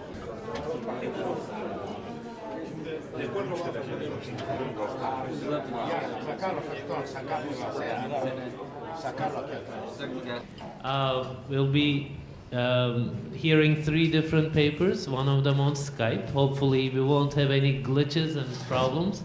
Bear with us if you do. Olgu Kumush from Sciences Po, she had a recent health issue. She wasn't allowed to travel by her doctors forbid it. So we are Skyping her in. Hopefully it will work out. And we are sorry we are missing you all here today. Her presentation's title is Turkey's Objective of Being an Energy Corridor, an Energy Center. And we will have 2 more papers by Begüm Adalet of University of Pennsylvania. The Road to Modernization, Experts, Machines, and Aid in Turkish-American Interactions. That's of particular interest for us as well. And Moritz Pieper from University of Kent, Turkey's Foreign Policy in the Iranian Nuclear Dossier, a Case of Strategic Hedging, ? And we have our good friend Jeffrey Aronson from Foundation for Middle East Peace as our discussant. He graciously accepted our offer to be here and comment on the papers and pose questions. He has a long resume. He's a very experienced foreign policy analyst, writer, thinker in this town. And he's a very good friend. Thank you for being here, Jeffrey. Let me just quickly say a couple things. Jeffrey Aronson is the Director of Research and Publications at the Foundation for Middle East Peace in Washington, D.C. He is the editor of the Foundation's bi-monthly report on Israeli settlements in the occupied territories. And he is also the author of From Sideshow to Center Stage, U.S. Policy Towards Egypt and Israel, Palestinians and the Occupied Territories. He's a columnist, he's a writer, he's published very widely. I think he's a great person to follow, especially the, okay, Jeffrey. Anyway, we have Begüm Adalet. She's a doctoral candidate in political science at the University of Pennsylvania. She's writing a dissertation on Mirrors of Modernization, the American Reflection in Turkey, and it examines a series of intellectual, developmental, and political interactions between Turkey and the United States. Especially during the early phases of the Cold War, I should say there isn't a lot of studies on that area, so we are looking forward to seeing the dissertation and your publications in the future. We have Moritz Pieper is a PhD candidate in international relations at the University of Kent, Brussels. He's joining us today from Brussels. He's interned at various important foundations. His working project is Non-Western Perspectives on the Iranian Nuclear Program, analyzing Chinese, Russian, and Turkish foreign policy. Humbly, I wrote a short piece on the Iran nuclear issue, so I'm really interested in what you have to say in terms of Turkish-Iran relations as well. And we have Olgu on Skype, Olgu Okumuş. She works for an international energy consultancy. She's also working on her PhD dissertation on the role of governmental bureaucracy structure in the context of Turkey's gas and oil investment strategy. She's a lecturer at Sciences Po, and she's a regular contributor to Natural Gas Europe, European Energy Review, and Al Monitor as well. So I'm proud to introduce these great, young scholars as well as our friend Jeffrey here.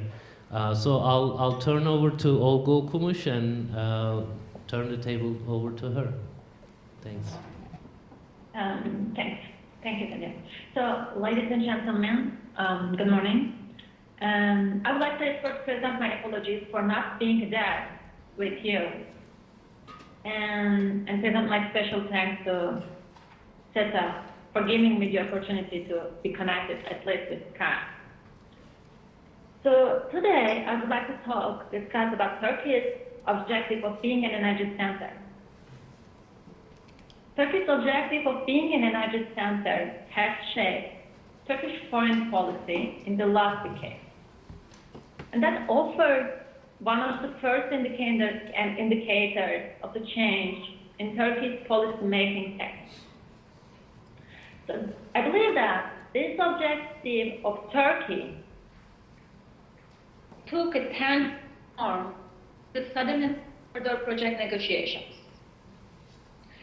The Southern Energy Corridor Project is a set of oil and gas pipeline projects that aims to bring Caspian and Middle Eastern gas and oil to Europe via southern roads, southern energy roads and facilities, transiting Turkey and mainly bypassing Russia.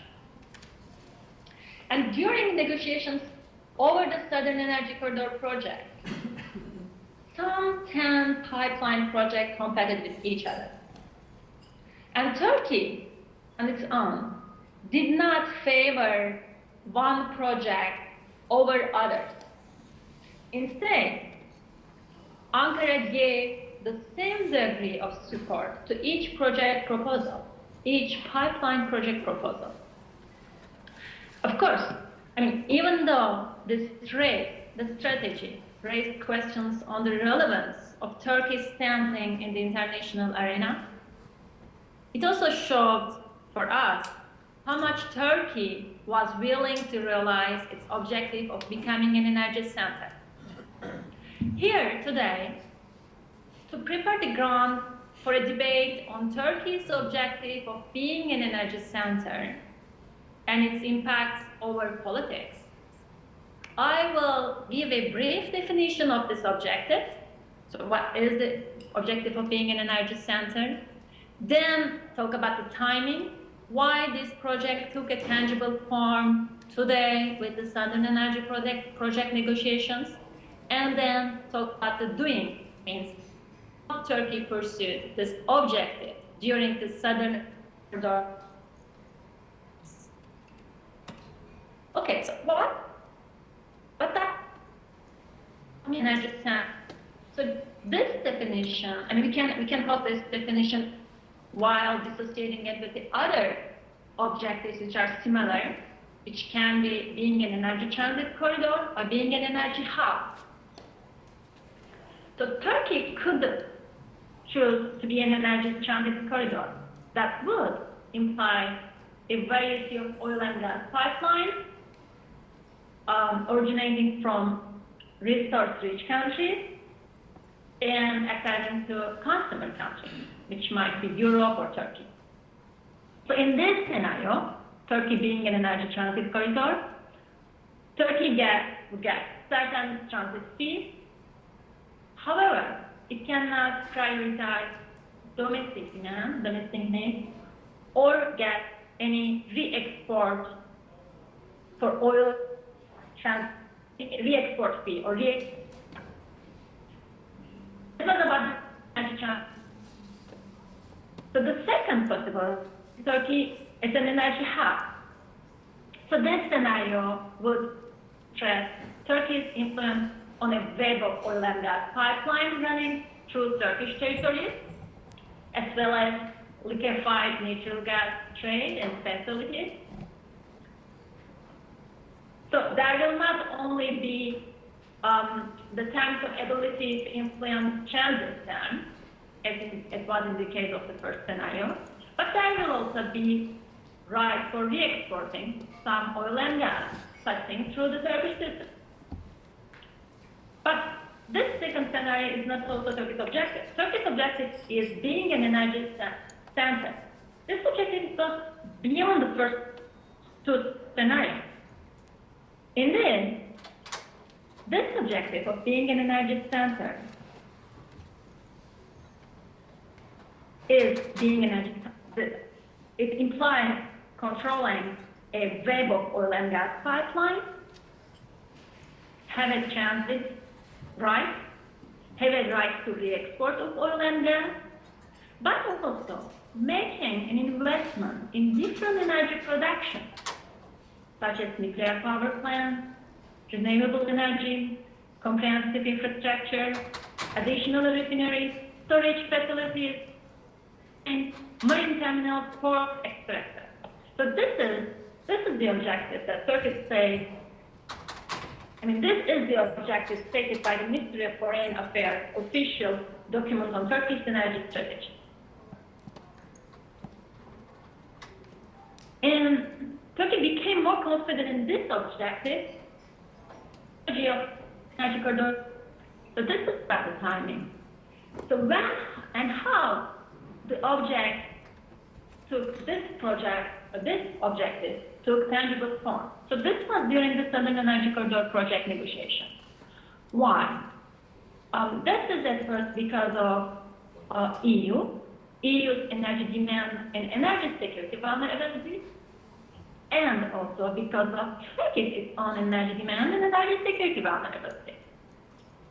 Indeed, but energy map, the European energy map is controversial because almost is a deep but on the other hand, availability, the supply,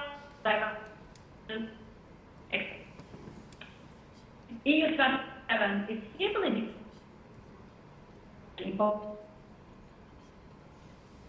in this dependency, there's a high level of dependency on Russian supply.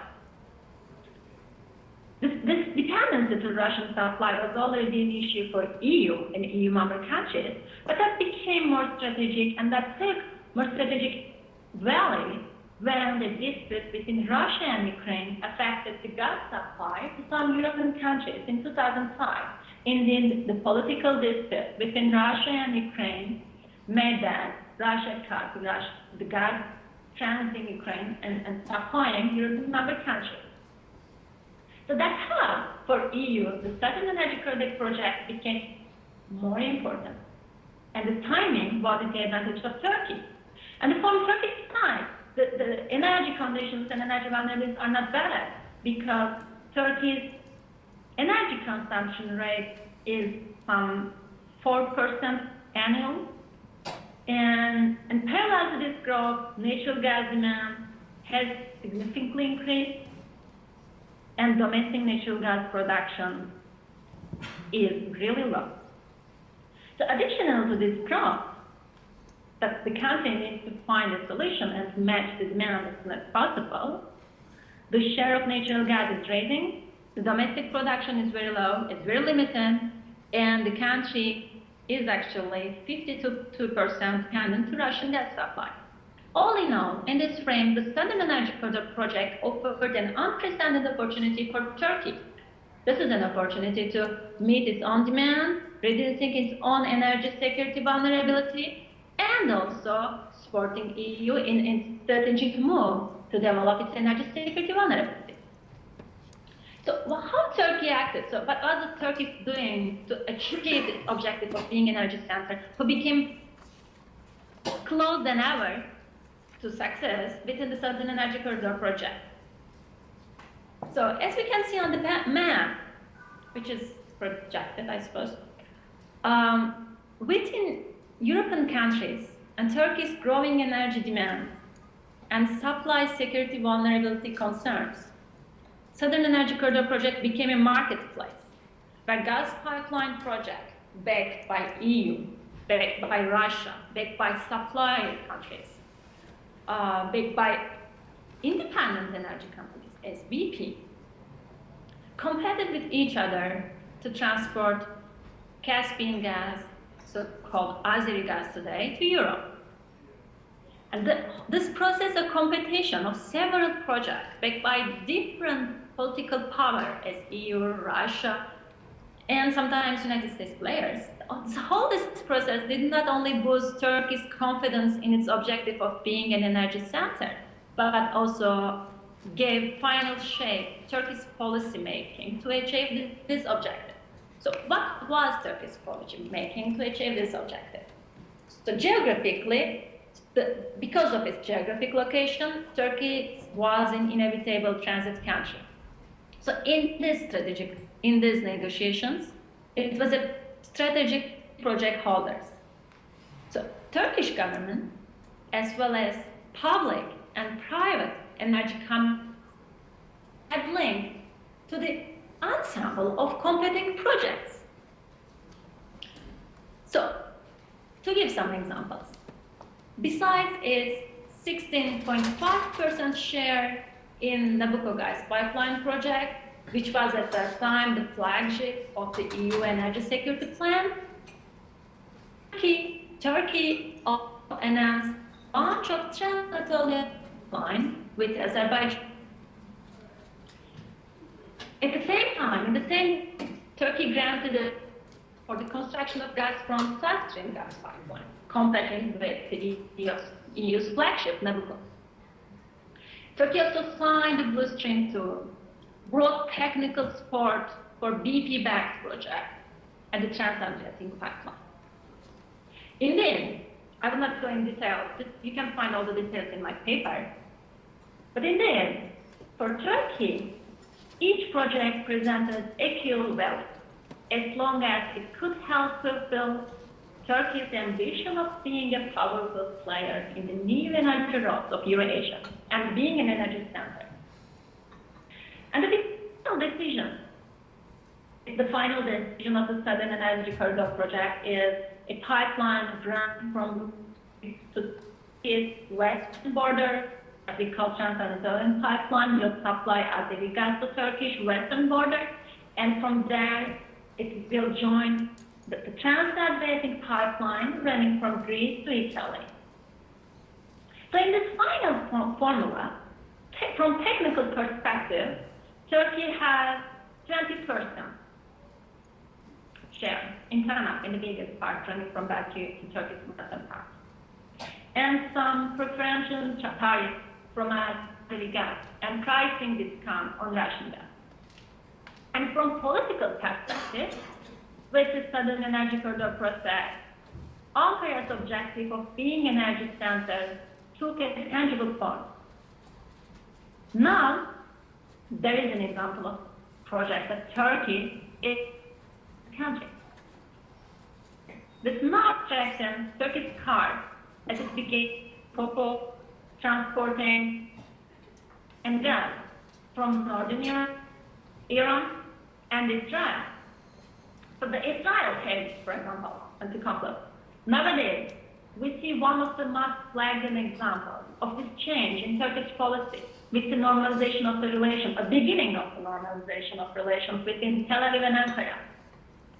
So considering Israel's recent gas discovery, this reconciliation could enhance Turkey's prospects of becoming an energy center between Middle East and Europe. And considering Eastern Mediterranean geopolitical situation, Ankara will be hard to take advantage of this in the energy business if there is no further reconciliation with Cyprus. So, therefore, one can surmise that the next step of the normalization with Turkish relations with Israel will be reconciliation with Cyprus. So, I believe that the new reconciliation process between Turkey and Israel could give us today a good example of the change in Turkish foreign policy and how Turkey's objective of being an energy center impacts its politics. Thank you. Thank you, Olgu. Just in case things weren't clear, just in case Skype didn't work, she sent me a short, presentation. So I'll read that anyway, just in case you couldn't hear very well. It's not too long. Just bear with me. Turkey's objective to become an energy center has shaped Turkish foreign policy in the last decade and offered the first indicator of a change in Turkey's policy-making techniques. During negotiations over the SECP, Turkey didn't favor one project over others, instead giving the same degree of support to each project proposal.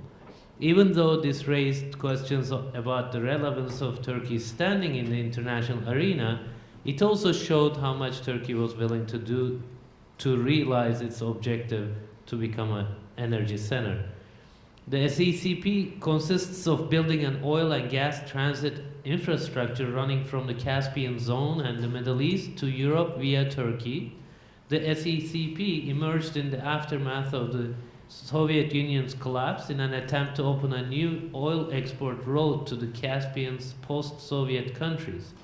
It gained a new momentum in 2006 after the Russia-Ukraine gas crisis, which caused European countries affected by this crisis to reconsider their established energy supply roads. Their dependency on northern gas routes, dominated by Russia, had been identified as energy security vulnerability. Since then, the EU has begun backing a series of strategies for the security of energy supply, the ITGI, TAP, and Nabucco projects. Russia responded by promoting two different projects, Blue Stream 2 and South Stream. Meanwhile, BP and SOCAR as suppliers changed the game by pushing their own projects, SEEP and TANAP. In June 2013, the project competition came to its end when the consortium managing the Shah Deniz gas field announced its decision to transfer its gas to Europe in tripartite pipelines, the existing Baku-Tbilisi Erzurum gas pipeline grid, TANAP, and TAP.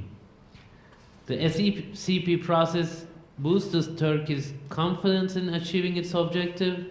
In most of these projects, Turkey's involvement was inevitable because of its geographic situation.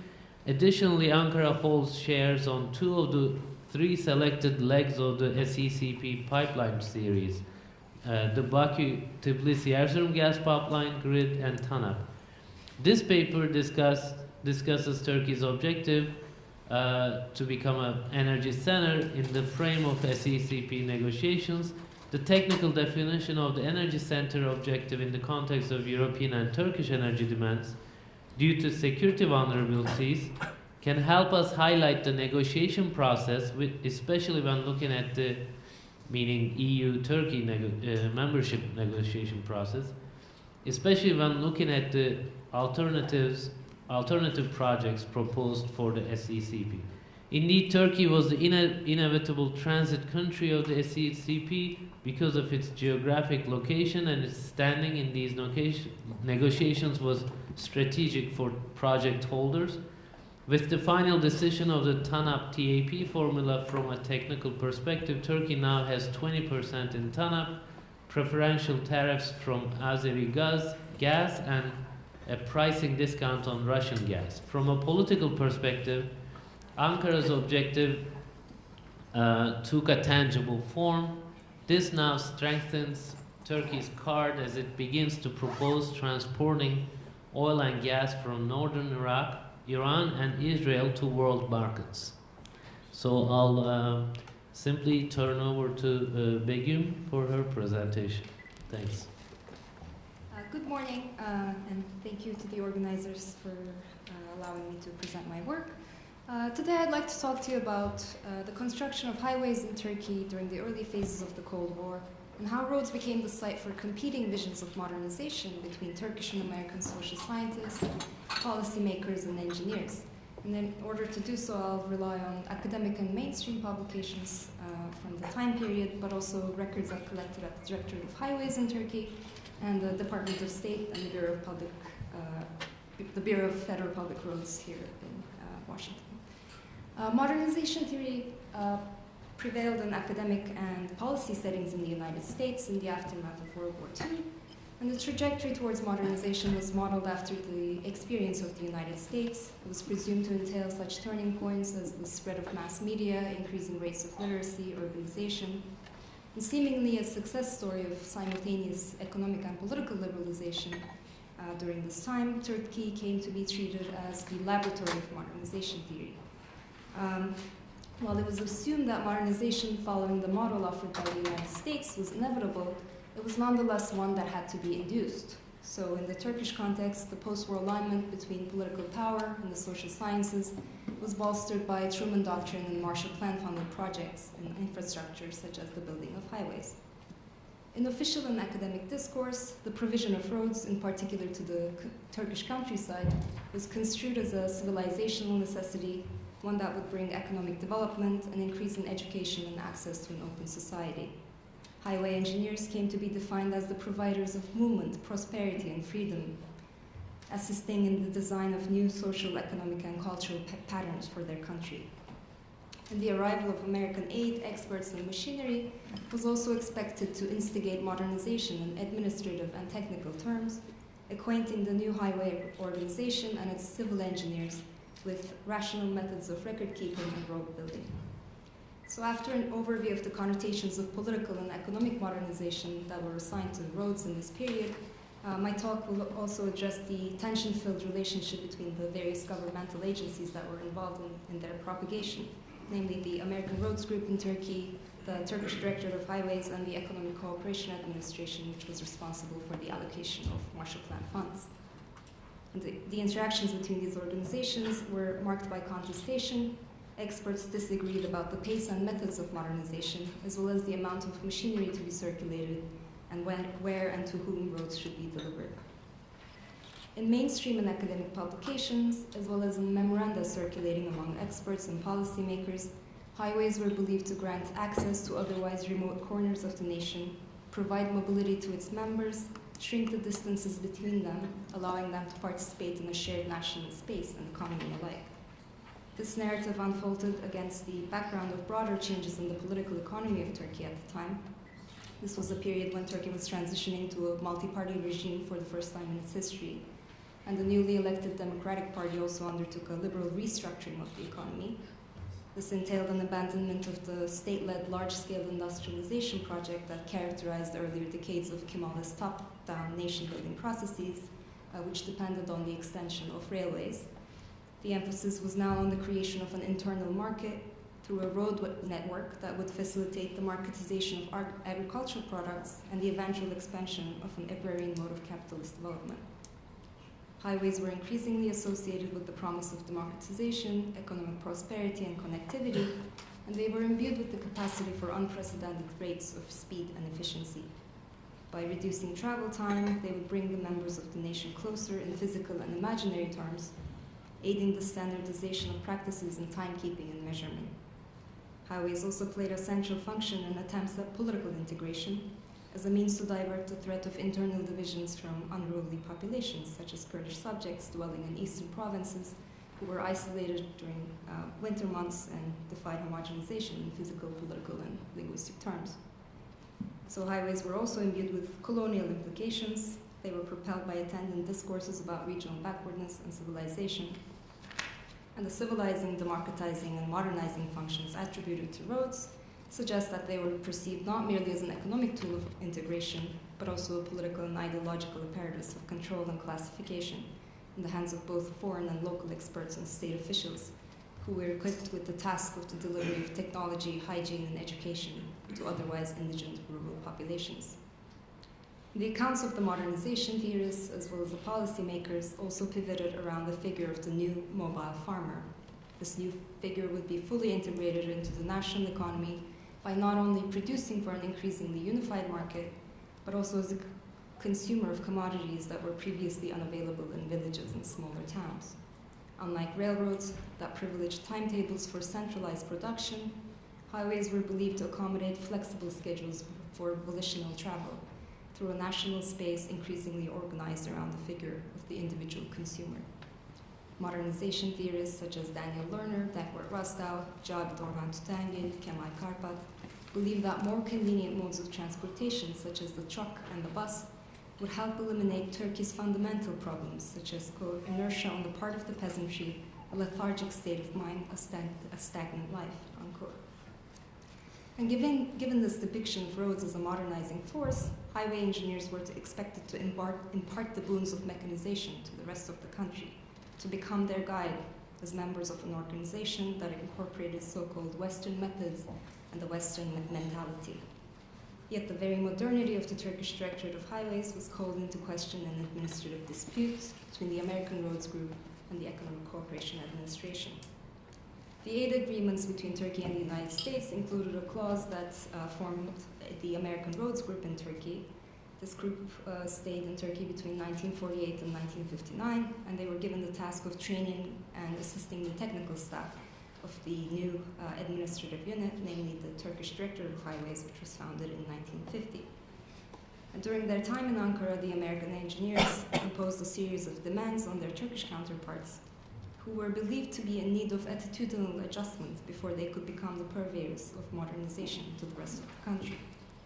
The Turkish engineers' modernization was contingent on their cultivation of skills like bookkeeping, cost analysis, rational organization. For instance, while the American group committed to the vision of a 9-year plan for highway building as it was laid out in the Turkish division's plan, they questioned the feasibility of such long-term and open-ended planning, emphasizing uncertainties regarding the availability of funds, equipment, and classified personnel. During weekly meetings with the Turkish staff, American requests for specific project completion dates often went unheeded.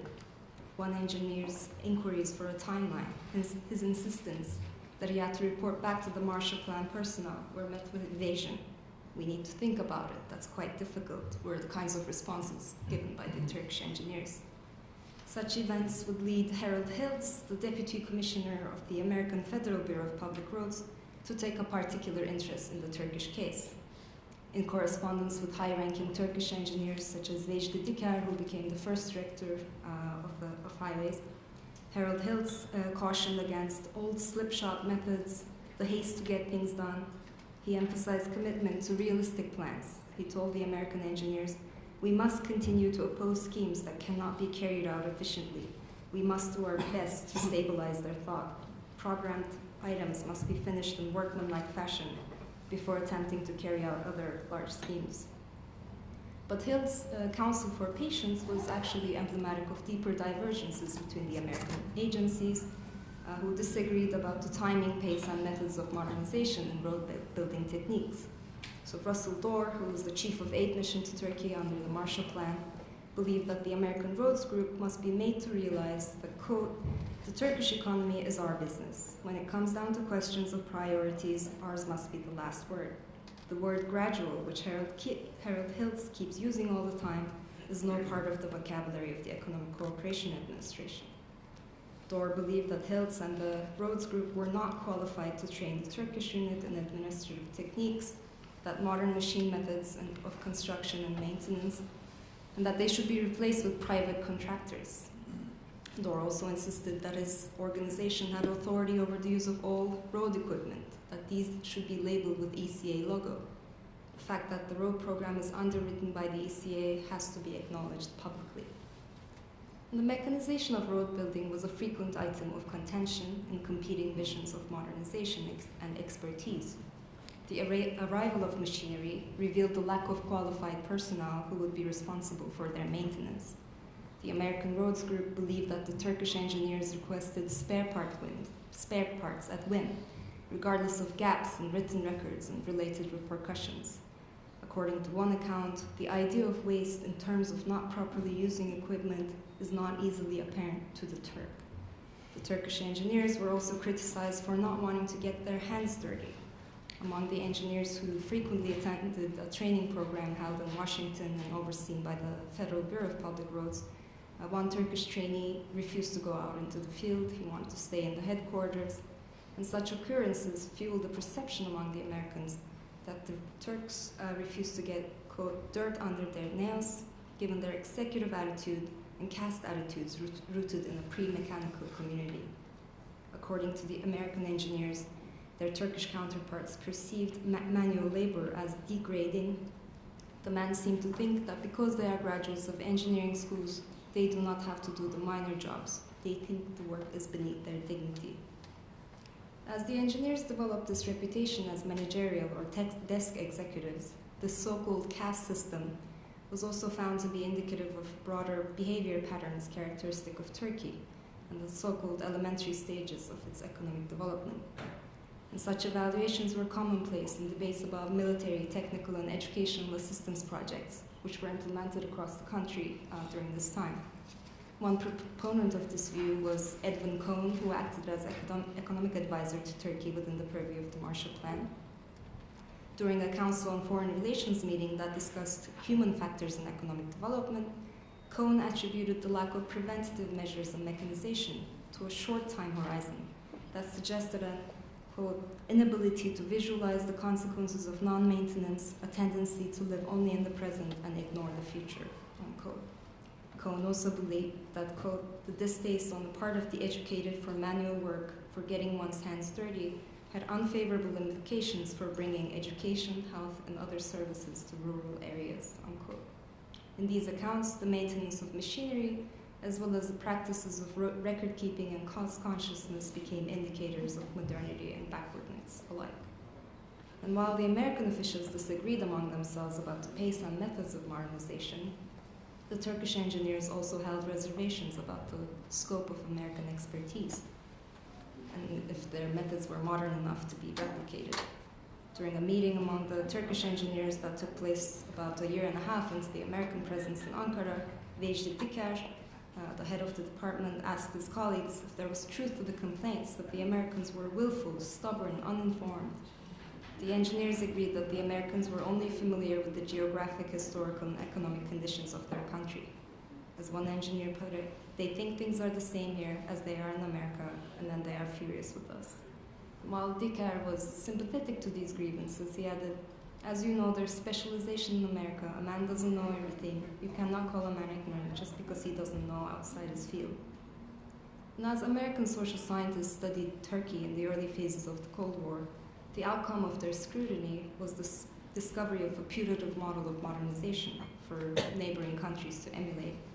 In the case of highway construction, experts, social scientists, and officials seemed to agree on the modernizing function of roads, which ranged from ensuring economic movement and raising the level of citizens' prosperity to the delivery of doctors, medicine, modern tools, and machinery, the very spoons of the civilized world, as they were put. These material transformations allowed the modern to function as a powerful political frame with wide support and a wide open destination. Yet modernist visions of the highway system providing a path to a prosperous and open future were frustrated by local mistranslations and material roadblocks, opening the very category of the modern up to contestation, appropriation, and redefinition. Yes, Moritz, go ahead.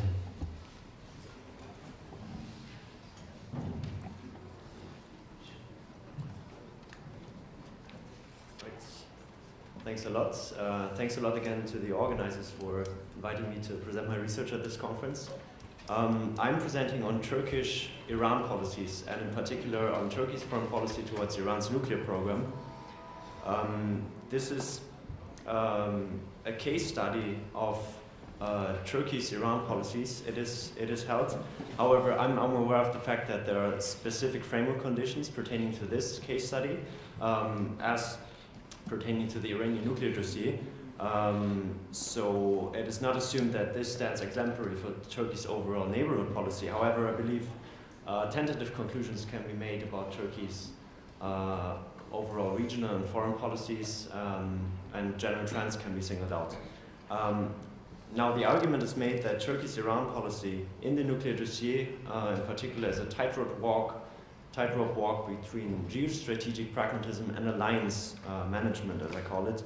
And this is captured by the theoretical concept of strategic hedging, and I will explain what I mean by that. Methodologically, I rely on content analysis of policy documents, as well as the scholarly literature, supplemented by semi-structured interviews I'm doing with experts and decision makers. Let me touch upon very briefly on the concept of strategic hedging, first of all. Strategic hedging is a concept that analyzes the foreign policies of second-tier states towards a systemically dominant actor in the international system. So already by this wording, you can tell that this concept is heavily adapted to the neorealists' IR school. However, I also believe that this concept can be used in a social constructivist framework, but that's just a theoretical side remark. Now, in a situation of uncertainty of future foreign policies of other actors, and in a situation of uncertainty about intentions of other actors, hedging states pursue policies that are consistent with foreign policy guidelines of the systemically dominant actor, while still testing the extent to which they can pursue policies that run counter to the preferences of the hegemon, you might call it. So in a sense, strategic hedging is a positioning between hegemony and counter-hegemony, if you want to term it in that neo-Gramscian or critical wording. Now, in what follows, I will try to apply that to Turkey and to show how that applies to Turkish Iran policies in particular. But let me briefly elaborate on Turkish Iran policies first of all, and especially on Turkey's mediation in the Iranian nuclear dossier. Now, Turkey has already been a facilitator of talks, certainly in 2006 and 2007, when Istanbul has been the venue for talks between Iran's Secretary of the National Supreme Security Council, Ali Larijani at the time, in the Ahmadinejad administration, and Javier Solana, the EU High Representative for Foreign and Security Affairs at the time, and then also between EU3, so Germany, France, and UK, and Iran talks in Istanbul at the political directors level, and also in the extended format of the P5+1 in Iran. Then in 2008, Erdogan stated, "We are ready to be the mediator." And he continued, "I do believe we could be very useful." So Turkey stated its intention to become not only a facilitator of talks, but even a mediator. And then at a political momentum where a proposal by the Vienna group of a nuclear fuel swap deal in late 2009 failed to gain traction or lost traction, Turkey seized its moment. This nuclear fuel swap deal proposed that Iran shipped out part of its low-enriched uranium, LEU, out of the country to Russia, and would then receive the nuclear energy in the form of nuclear fuel rods from France. This deal failed for a number of reasons that go beyond the scope of this presentation. Said Hossein Mousavian has analyzed them brilliantly in his memoirs. But then Turkey, bolstered also at the time with a non-permanent United Nations Security Council seat, started mediating between, or started engaging in a remarkable proactive foreign policy period during shuttle diplomacy, when Ahmet Davutoglu started negotiating with the Iranians, first separately, then in joint efforts with the Brazilian Foreign Minister Amorim, and then they succeeded to secure a deal. In May 2010, Turkey, Brazil got the Iranians to agree to the first ever nuclear deal in the nuclear crisis since 2002. That were culminated in the Tehran Declaration of May 2010. As you might recall, this period of shuttle diplomacy then ended tragically as United Nations Security Council Resolution 1929 was adopted in June of the same year, so only 1 month after the Tehran Declaration, because the Americans in the meantime had gotten China and Russia on board for sanctions. So that was the abrupt ending of Turkey's mediation efforts. Thereafter, Turkey retreated to the role of facilitator and aligned its foreign policies more closely with the Americans, because it was publicly said that this was a perceived failure of communication and alignment or coordination with the Americans. Now for us it is interesting, or for me in this paper, to look at the reasons for Turkey's activism in mediation. There was certainly a recognition of this political momentum at the time in late 2009, when the Vienna Group's proposal had failed. Underlying this, there was a basic disagreement with pressure on Iran. Turkey continuously upholds the principles of non-interference, sovereignty, and is very skeptic concerning sanctions, and emphasizes the legitimate rights that Iran enjoys as an NPT member to use nuclear energy. And this, Turkey shows a rhetorical convergence with China and Russia, who are the permanent members of the Security Council. And so Turkey was trying to let diplomacy speak, and it worked. But as I said, the miscommunication with the Americans then led to Turkey's to the abrupt ending of this mediatory episode. Now on sanctions, Turkey accepts international sanctions as backed by the UN Security Council, but says unilateral sanctions as imposed by the EU and the US are seen as unhelpful measures that have an adverse effect on the Turkish economy as well, and that undermine dialogue efforts and that only strengthen hardliner positions both in Tehran and elsewhere. So in practice, Tehran has managed to tacitly circumvent the unilateral sanctions regime. Most prominently, there was this gold for gas deal, whereby Turkey had been exporting gold to Iran via Dubai as an indirect payment for Iranian natural gas deliveries. Because of the sanctions regime, Tehran was cut off of the international banking system, which was a US effort to dry up financial lifelines to Tehran. So Turkey was trying to circumvent this unilateral sanctions regime, and in Turkey's foreign policy rhetoric, or at least in interviews, foreign policy decision makers tell me that Turkey is informing its companies of the effect that sanctions regimes have, but there's no active sanctions enforcement on a status level. At the same time, and this is where I come to strategic hedging, Turkey shows a receptiveness to US concerns. In March 2012, Turkey announced for the first time a planned reduction of oil imports from Iran by 20%, and also concluded contracts with Libya and Saudi Arabia at the same time to make up for the resulting shortage. And also certain diversification plans are being discussed, whereby Turkey would receive more oil from northern Iraq, but this is complicated by the Kurdish issue, but that's besides the point. In general, though, Turkey cannot ignore the constraints of geography. Iran is simply its neighbor. Iranian-Turkish relations have always been characterized by a history of competition and collaboration at the same time. And certainly Turkey is not importing oil from Mexico if neighboring Iran can deliver the oil. Iran is Turkey's second largest oil and gas supplier after Russia. And Turkey is importing around 20% of its gas and around, by different accounts, 30, 40, even 50% of its oil from Iran. So we can conclude that Turkey's Iran policy has always been a balancing act between the need to uphold good neighborly relations out of material, economic constraints, in line with also Turkey's zero problems with neighbors policy and strategic depth policy as propagated by Ahmet Davutoglu, and a certain sensibility for Western security political concerns at the same time that are already dictated by by Turkey's NATO membership, for example. So this balance between the imperatives of history and geography and economic pragmatism, you might call it, with a certain normative adherence to power structures that are imposed on Ankara by alliance management is what makes up this strategic hedging. And you might say that that Turkey's shuttle diplomacy in 2010 was an expression of a proactive strategic hedge in an effort to let diplomacy work in this very, very intricate dynamic that Turkey faces. That it failed because of US policy inconsistency was its tragic end.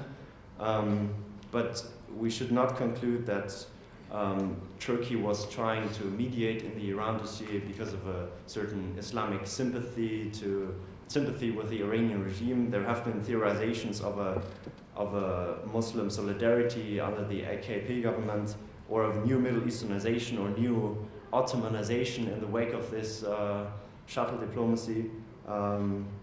This is certainly overstated, and as I'm trying to analyze, this is an illustration of a strategic hedge rather than an overstated ideological conflation. Turkey simply is located at a geopolitical crossroads and has to deal with all the consequences that come along with it.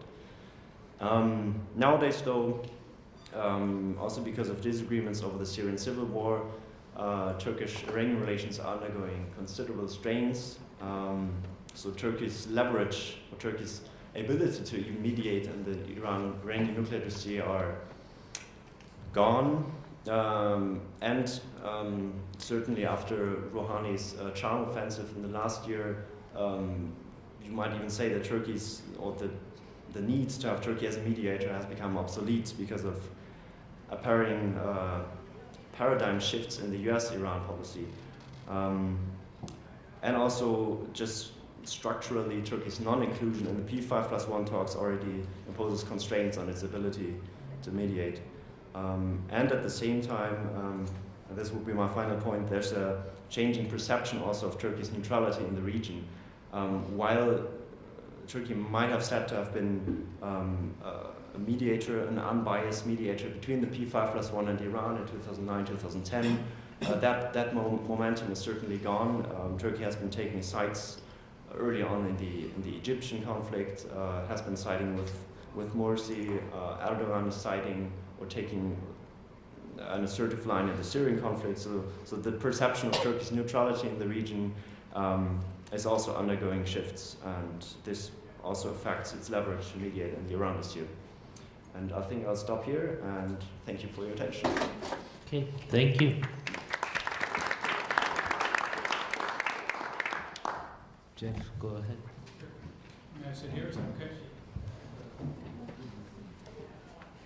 Are we okay? Yeah, always listening to. Yes. Oh, terrific. Yeah, sure. Thank you.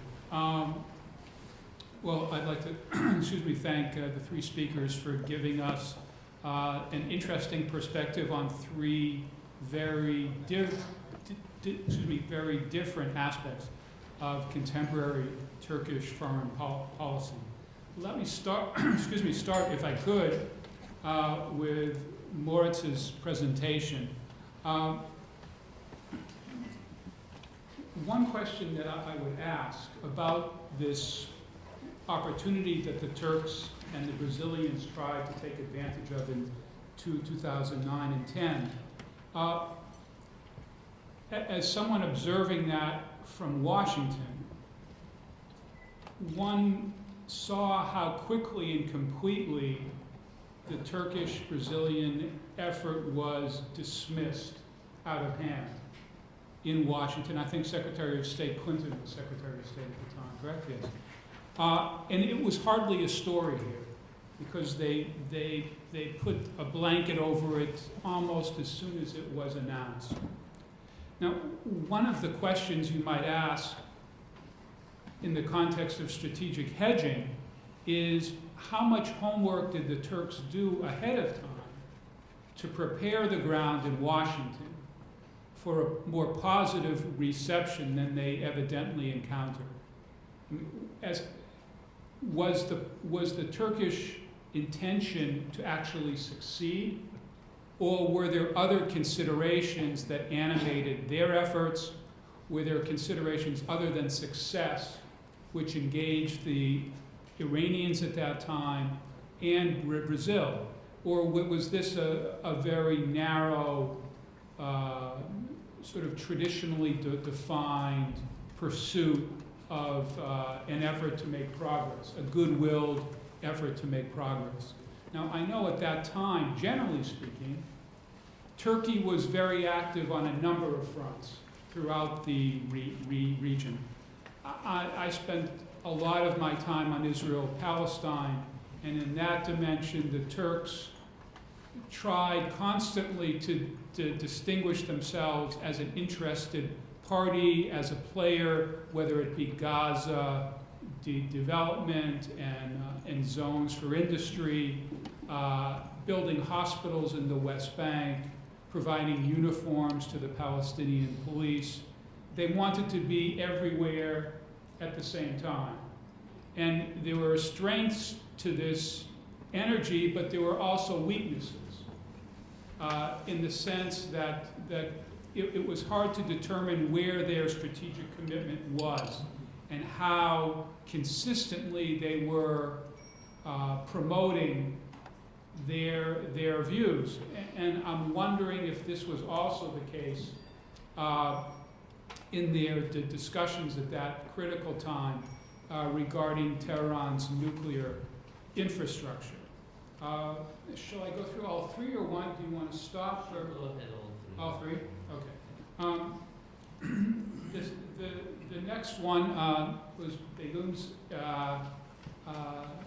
recounting of the role that strategic infrastructure efforts played not only in Turkey, but in the relationship between Turkey and the U.S. at that time. This admittedly is not in its details my field, so I'm going to range a bit further. You may have noticed only in the last week, there was a front page story in the Washington Post with a very big picture above the fold of one of the roads that the U.S. was building in Afghanistan crumbling because of a lack of infrastructural repair capacity. And they built a road, but they made no provision for maintaining it. And the Afghans didn't have the budget to repair it, particularly in the context of constant efforts by the Taliban to destroy the road. So in a sense, we're fast forwarding 2 or 3 generations, and we have similar problems in terms of what I think they used to call cross-cultural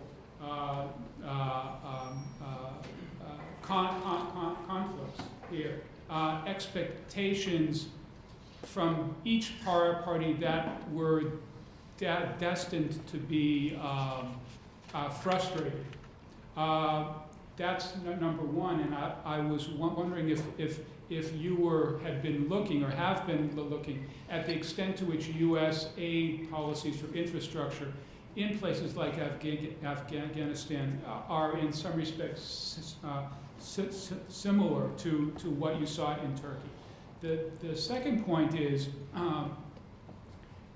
this was a period of time when the U.S. itself was busily engaged in paving its own infrastructure in the U.S.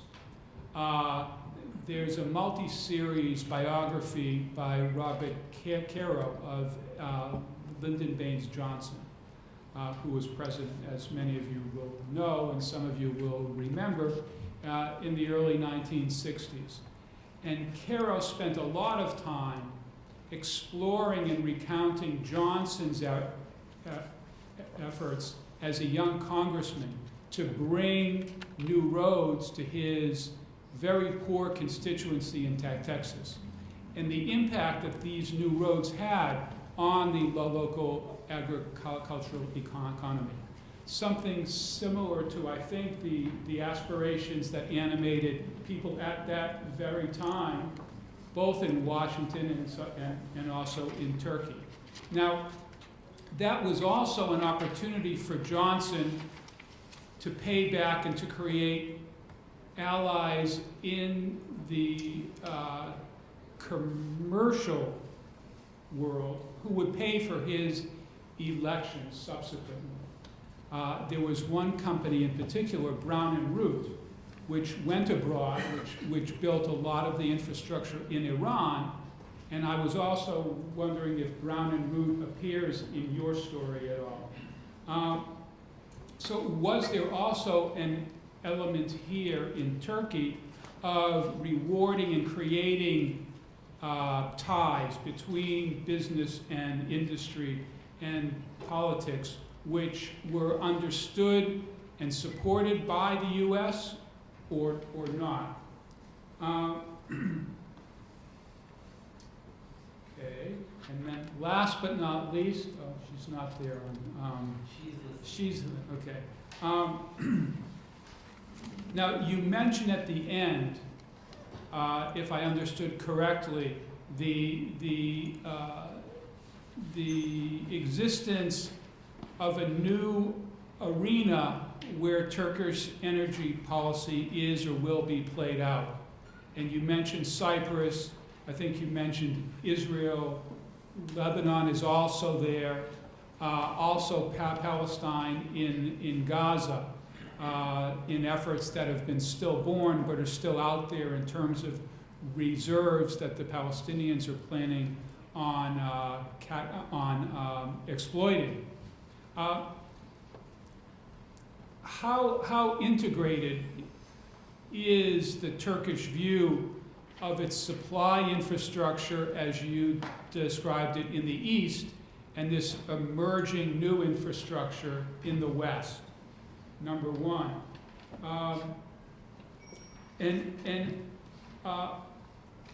How important a role are these new supplies that are meant to be coming on stream in the Eastern Mediterranean to the more global Turkish interest and concern and effort to secure not only supplies, but to be a player in the transport of these goods to Europe?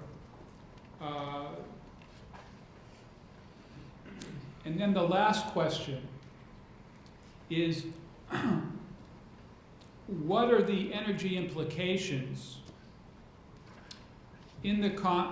for Turkey if and when the rapprochement between the Iranians and the U.S. moves forward as we expect it to? How will that affect the calculations of Turkey and what kinds of opportunities will be created, and perhaps what kind of opportunities will be foreclosed in the context of a rapprochement between Tehran and Washington? Thank you. Great, thank you very much. I think we'll start with Olgu. Go ahead, Olgu. Okay, so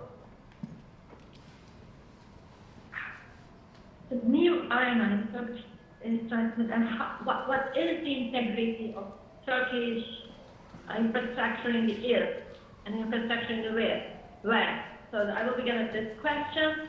So I think in one point we should take into consideration that Turkey keeps playing the same strategy of doing its best for being the energy center and solving all problems, mainly even in the problems with Iraq and its Kurdish citizens, to achieve its objective.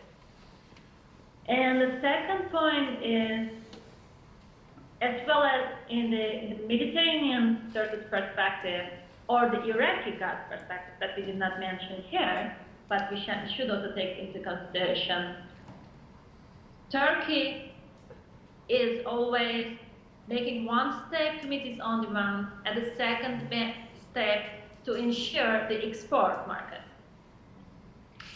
So, and the second question is, how important is this new supply routes for the new players? So I mean, how it's built. The Southern Energy Corridor is just building a new dependency to Azeri gas. You know, as I mentioned, the Southern Energy Corridor project emerged as a counter strategy to Russian monopoly. But now we just building a second monopoly, which is the Azeri gas monopoly. But in the scenario that Israeli gas or Cyprus gas or later Iraqi and Iranian gas can join the Southern Energy Corridor thanks to Turkish connections, then we can really build an independent Turkish but also European energy gas supply market, multiplied market, with Russia, Azeri, Iraqi, Israeli, Cyprus, and other opportunities. And then I will answer the last question about the Iran and how Iran-US rapprochement can impact Turkey's calculation. It can only improve Turkey's strategy. It can only back Turkey's strategy because, I mean, Irani gas, as Maurice mentioned, is, after Russia, the world's most important gas resources are in Iran today. And the day that we don't have, I mean, the embargoes against Iranian sources, Iranian economy will be over. So there will be huge opportunity on Turkey's side to export this gas to European market before Chinese or other markets takes hold the contracts, as it happened in Turkey case. Thank you. I have a question for Maurice. Should I ask it now, or I will have a chance? Go ahead. Go ahead. Okay, so Maurice, your presentation was very interesting. My question concerns: do you see any similarities between Turkey's objective of, Turkey's intention of playing mediator role in Iraqi domestic conflict, the oil and gas revenue sharing conflict between the regional and the federal government in Iraq? As you know, in last month, Turkey also tried to play the mediator role in this conflict. So I wonder if do you see any similarities between two attempts in terms of political strategy? Thank you. Thanks, Olgu. Yes, Moritz? I'll start with Geoffrey's questions first. So thanks for the discussion. I would rather I would reverse the question and ask whether the US was ready and willing to do their homework. Because paradoxically as it is, Turkey in its shuttle diplomacy was enjoying the full backing of the US. So Clinton, Secretary of State Clinton knew full well at the time what the Turks were doing, what the Brazilians were doing, and the Turks were relying on a letter that Obama had sent to Brazilian President Lula in April 2010. 1 month later, the Turks and the Brazilians got the approval, got the agreement of the Iranians for the Tehran Declaration. And the US didn't, with that they surprised the world and the Americans. The Americans were not expecting that Turkey was going to deliver on that. As paradoxical as it is. So between going ahead with sanctions because they had gotten the approval of China and Russia in the Security Council and getting 1 bomb's worth of low-enriched uranium out of Iran, they chose the former. And so this is the real tragic episode, or the real tragic dimension of this episode, that Obama gave the green light, Secretary of State Clinton gave the green light for a proactive diplomacy. They were looking for mediators, whoever that may be, the Brazilians, the Turks, because of, as I tried to explain, the background of the failed Vienna deal proposal in late 2009, that kind of lost traction. So in early 2010, they were looking for any mediator that was willing to go ahead and let diplomacy work. And as I said, Turkey is situated at this geopolitical crossroads, which makes it bound by the imperatives of geography, but also alliance management. So they show receptiveness to US security political conceptions, but at the same time cannot ignore being a neighbor of Iran. So Certainly here in Washington, because you mentioned the policy debate here in Washington, it was conceived as a proactive attempt by the Turks to, I don't know, play a role or restructure the region in their favor. That was certainly overstated. It had to be read in this zero problems with neighbors and strategic depth understanding of Davutoglu, and certainly the fact that Turkey is a neighbor. I mean, since the times of the Ottoman Empire and the Safavid Empire, both countries always had to reconcile their kind of different approaches and compete and cooperate at the same time. So then it's your understanding that the Turks understood perfectly well what Washington was thinking, and that they indeed had a green light to pursue this agreement, and it was Washington's shortcomings, essentially, that were at the root of the failure here. Yeah, certainly. Okay. The Turks could rely on that letter that Obama had sent to President Lula, giving a green light, yes, please go ahead, let diplomacy work. And the Turks delivered on that, which Washington did not expect. And there was a certain feeling that in Washington, that when the Iranians gave their agreement to the Tehran Declaration of who these upstarts are, why Turkey and Brazil are suddenly meddling in this field of great diplomacy, which is not their league. And the Turks were very surprised by that, and understandably, you might add, frustrated in the aftermath of this episode. On Iraq, I can't.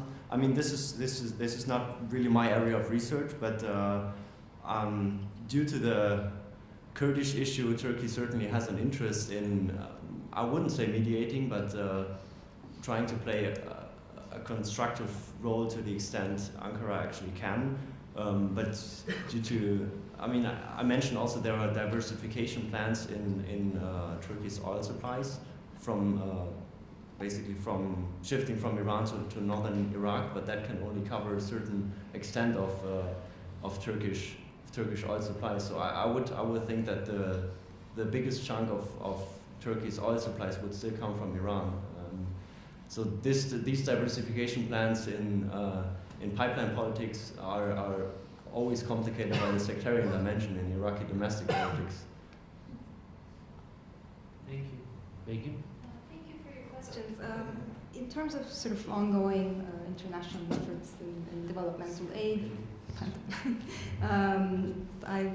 obviously I think similar problems persist in the case of US aid in Afghanistan, but I've also been more interested in sort of the flip side of that, whereby Turkey has been engaging in a lot of infrastructural projects across the Middle East, also within the purview of this recent opening up to Africa policies, and the Ministry of Public Works has been very active in that. So while sort of, again, similar problems can be found in terms of, problems in maintenance and disagreements in terms of sort of what methods to apply, etc. I think that side of the story is interesting to me in the sense that it seems to confirm this idea of the Turkish model, that the success that, first sort of sufficiently trained in these sort of through these infrastructural projects and modern methods, and is able to take them elsewhere in the region or even sort of in farther places. And you're the second person who told me to look at the Lyndon Johnson biography, actually, so thank you for that. In terms of sort of these ties and reward mechanisms, I mean, on the one hand, I think that the extension of roads helped the Democratic Party at this time to really achieve its goals in terms of aspirations of sort of getting out the rural vote, which was very kind of crucial when they're coming to power, and especially through their appeals to the middle and upper sort of portions of the peasantry. But in terms of the business connection, I didn't encounter actually the company that you mentioned, but one interesting outcome of these sort of tensions between the American engineers and the ECA was the fact that the American involvement, the roads group's involvement, actually led to a reduction and the number of the private contractors who were being used in road building projects at this time. So even though the ACA insisted that contractors be brought in, or even sort of American private terms come in, the American engineers insisted that they would first train the Turkish state civil engineers in overseeing these projects until sort of private companies could take over. So, if I may, actually, Begum, you talked about this perception about the modernization theory.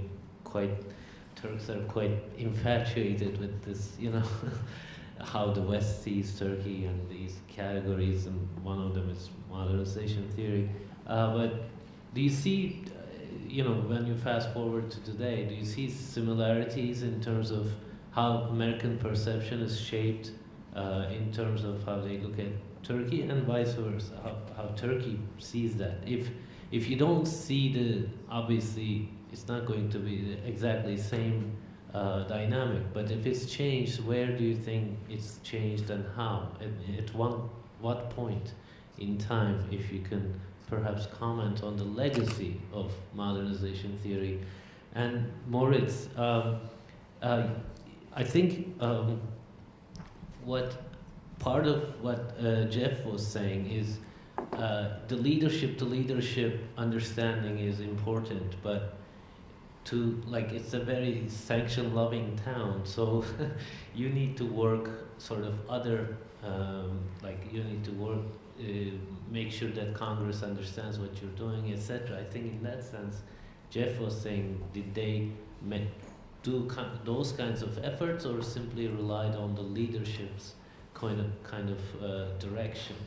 And one thing I also was thinking when you were talking about the sanctions regime, you used the word circumventing the sanctions, but sanctions regime is really is there to thanks to several countries, but Turkey is one of the most critical ones for enforcement of the sanctions, despite the oil, gold deal, etc. So maybe you can say a couple words about that. It's not just, and Turkey's effort at the Tehran Declaration had both security implications and energy implications, as well as the trade implications, the larger trade implications, because Turkey sees that as a threat as well, right? The Iranian nuclear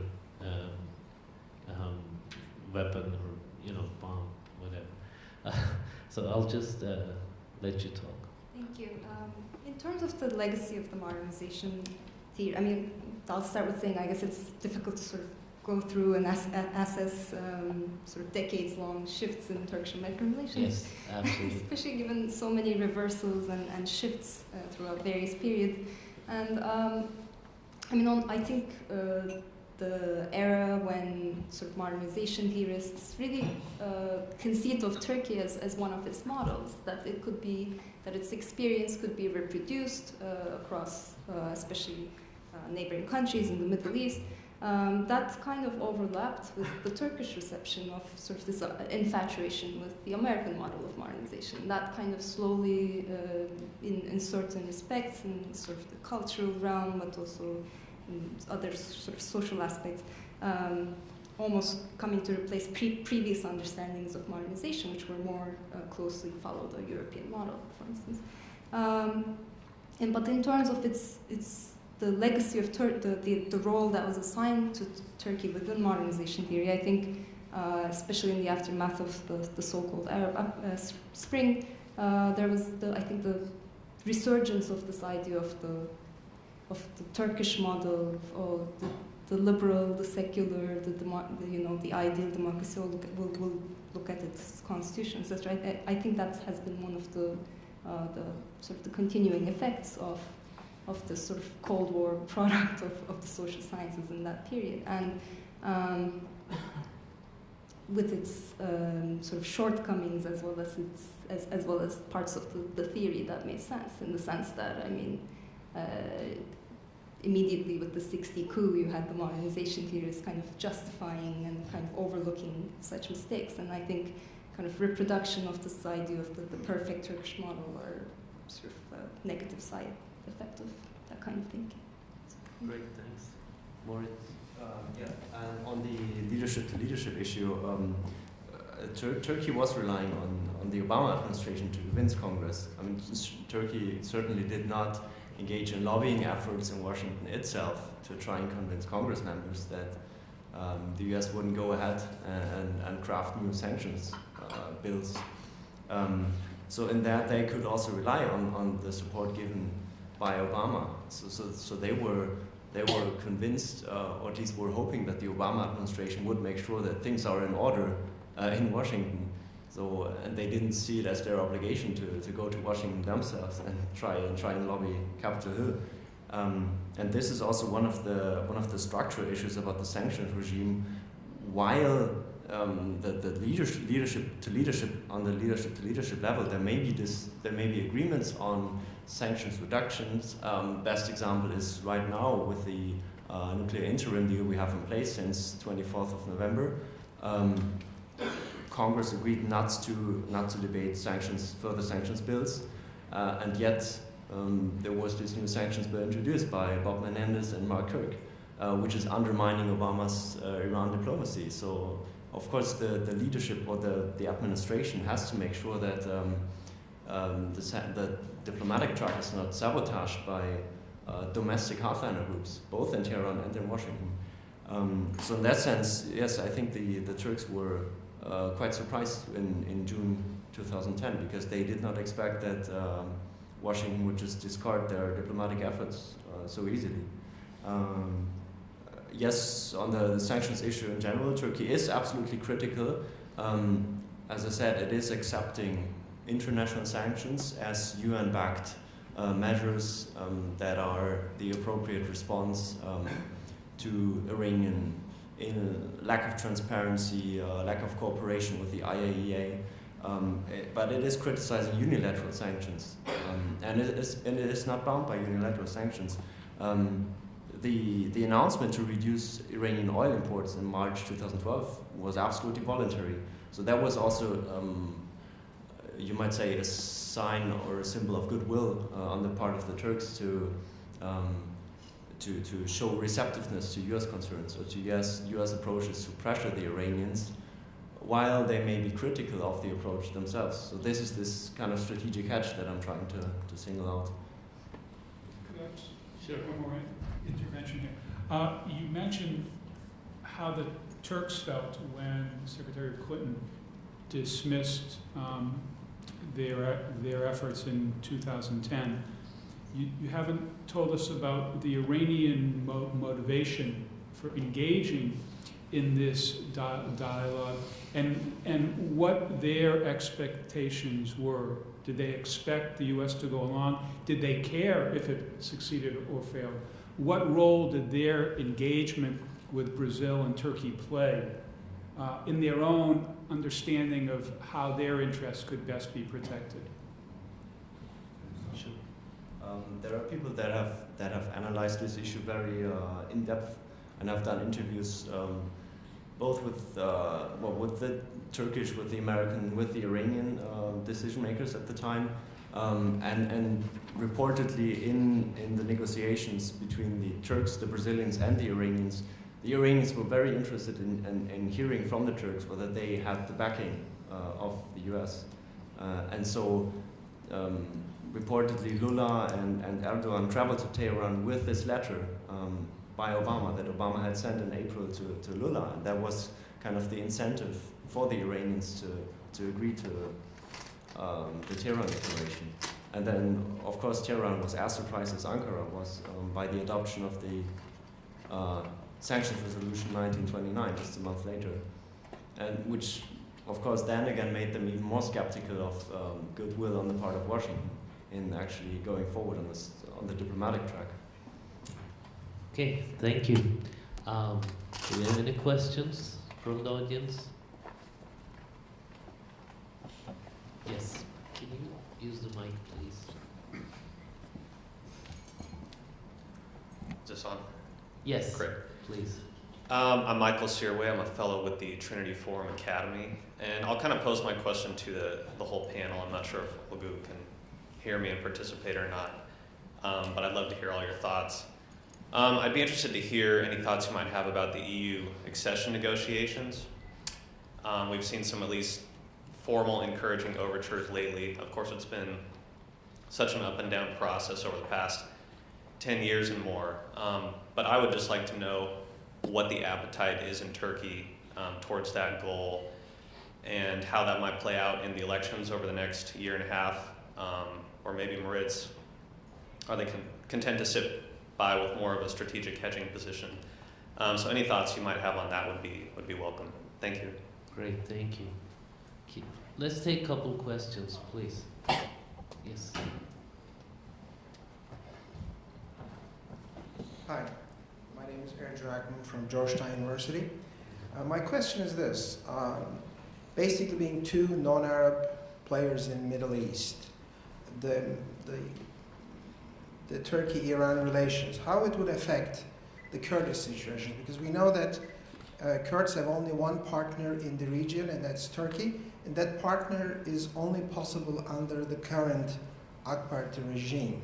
Now, how it would change the dynamics of PJAK being an extension of the PKK in these negotiations. And the other undeniable fact is we have to recognize the Leviathan fields, and we see the results of it in the recent restart of talks in Cyprus, how it would bring Israel into discussions in the region with Turkey and Iran as an energy source, and the importance of this new find.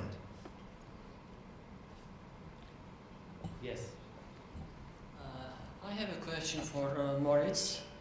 So I really like the way you phrased the Iranian and Turkish relationship, and as you said, it's a mixture of cooperation and competition. I'm wondering whether at times we have more cooperation and at other times more competition. And given the differing interests in the region, especially on Syria and Iraq, and the differing interests between Turkey and the Iranian government. So I was wondering, so as you stated in 2009 and 2010, Turkey was playing a kind of mediating role between the Iranian and the American governments. And now we have these differing opinions and interests in the region between Turkey and Iran. So then are we going to see a kind of replacement in terms of the mediator role? Is it possible that the United States will have a kind of mediating role between Turkey and Iran? So can we say kind of switching roles between Turkey and the US in terms of the regional dynamics in the region? I'll turn to Olgu. Maybe you can address the Cyprus-Israel, because that's related to energy and maybe EU membership. You have a couple things to say. Thank you. Okay, so I begin with this Israel-Cyprus question. So if I understand well, this question is the rapprochement with Israel, which Turkey relates to energy costs. My first point will be Iranian energy sources are richer and cheaper and easier than Israeli sources for Turkey. So, if any case, Turkey should decide on one side and that other. Of course, rapproching the Iranian source would be much more interesting for Turkey. All this, of course, in the scenario that Iran and US rapprochement go forward. And the second point about the EU accession, the first question actually, EU accession process. So I will try to answer that from an energy perspective. As I told, Turkey is investing 100% in southern energy corridor for transiting natural gas, Iraqi sources, or Israeli sources to Europe. This is actually, I don't know if you can call it an step towards the accession process, but it's an important step towards the Europeanization of Turkey's energy strategy. Actually, Turkey investing to meet EU's energy demand and to reduce EU's energy security vulnerability. On that sense, yes, Turkey today still believes in the EU accession process. I still say that, I don't know if you can still call it EU accession, but it's much better than Europeanization. Maybe I will also say two words about this Turkey-Iranian rapprochement, its influence on the Turkish-Kurdish relations from energy perspective.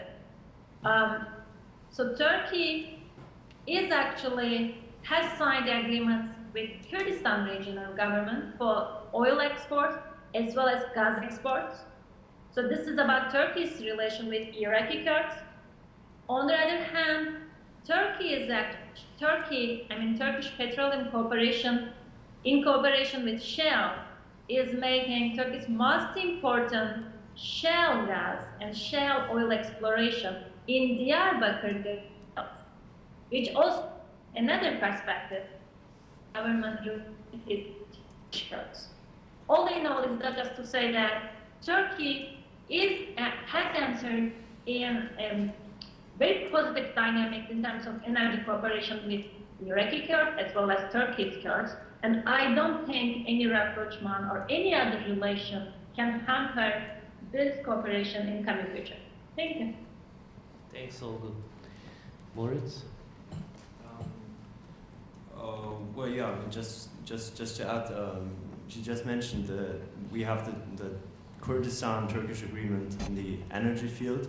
On PAJIC, as an extension of PKK, of course, Iran has always been accused of providing sanctuary to PKK fighters. So that has always been a recurring issue in bilateral relations that that might spill over in other policy domains, which has introduced yet another strain into bilateral relations.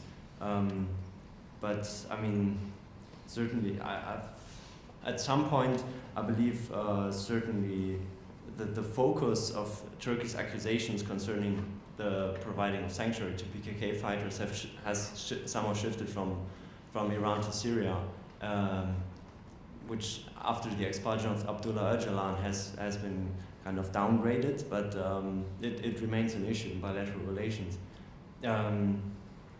which kind of also brings me to the Israeli aspect, because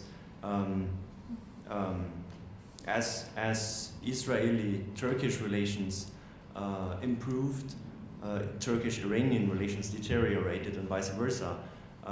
So traditionally, Israeli and Turkish relations have been good, but then in Erdogan's first legislature, there have been more biting and more Israeli hostile critical remarks on the part of Erdogan, and certainly as from with the Gaza flotilla incident. First legislature, you said? Yeah. During his first term? First till second. And then certainly with the Gaza flotilla incident in 2010, that was kind of the low point in Turkish-Israeli relations. And on the competition cooperation question, that goes into the same direction, that Iranian-Turkish relations have been fluctuating, as have Turkish-Israeli relations. Over Syria, certainly relations have been undergone considerable strains, but then with Rouhani's charm offensive, there have been signs of a certain rapprochement between Turkey and Iran.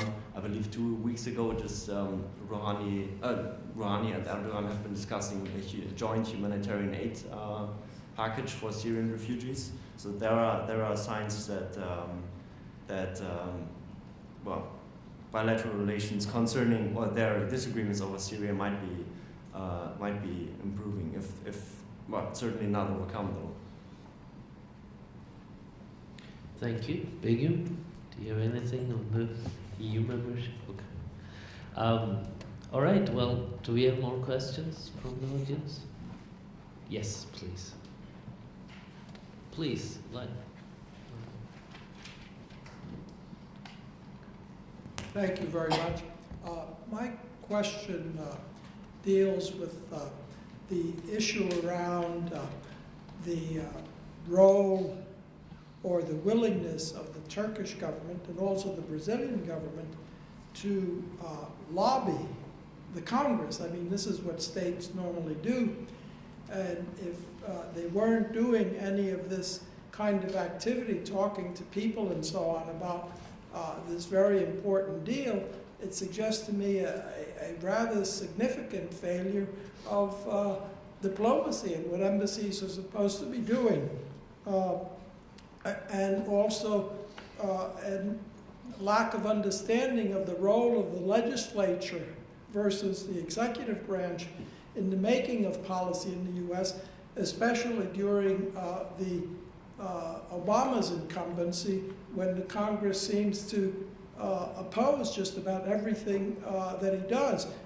It seemed to me that some of the commentary by members of Congress suggested extremely low levels of knowledge about Turkey and its role in the region and as an ally and member of NATO.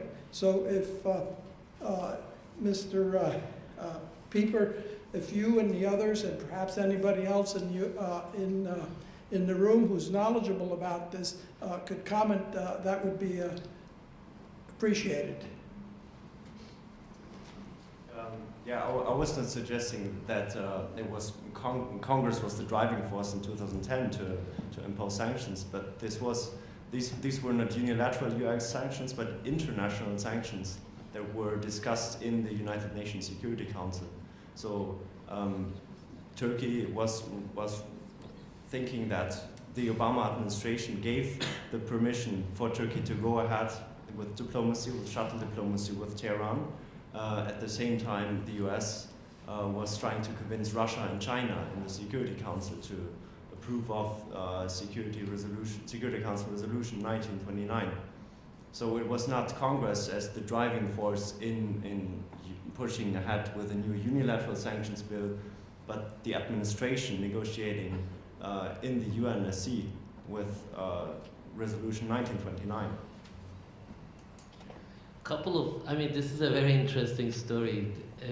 At that time, the U.S. had been working for about 9 months to broker, get Russia and China lined up behind the sanctions. So the moment they lined up, something like this comes up, they didn't want to jeopardize their sanctions track, but it wasn't supposed to be the final deal anyway. It was just a confidence building measure, so they could have said, okay, we'll look at it. But interestingly, they said no, this is a tactic by the Iranians to abort our efforts to impose sanctions, so we'll completely refuse it. So that was interesting, and part of what Maurice was saying, they kind of banked on the idea that there was never going to be a deal in any shape. So the US side. So it's a very interesting story, I think, in terms of, anyway, we'll discuss this. But before we fault the Turkish Foreign Ministry for not doing its homework here in Washington in terms of apprising Congress, which is, I think, the point you were making. Number one, it's in, like with Egypt, and I think to some extent also with Turkey, it's not part of what they think they need to do on a day-to-day basis, especially when they feel confident that they've got the support of the commander-in-chief himself with a letter in hand. So I think they're naturally predisposed not to do that kind of work, even for themselves, when it comes to aid and so forth, let alone on an issue of foreign policy in which they feel confident that the president himself has supported them.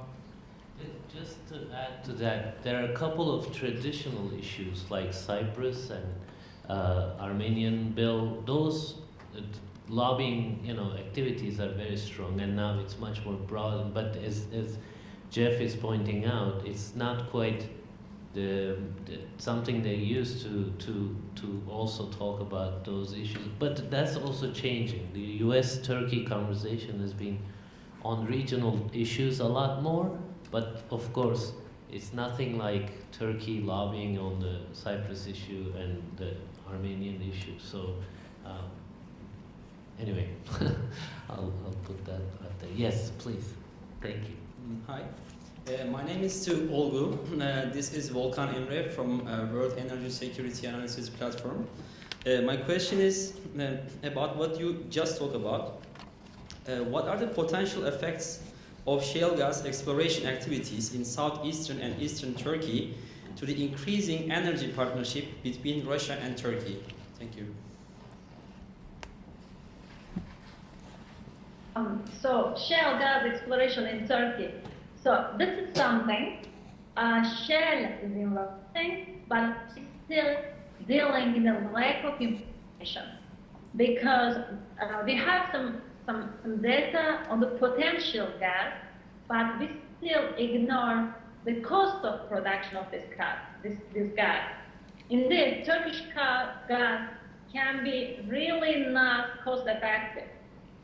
So as we still have this information, I think it's speculated about it is Russian, but if I will still say that this Turkish shale gas, even we ignore how much it will cost the product.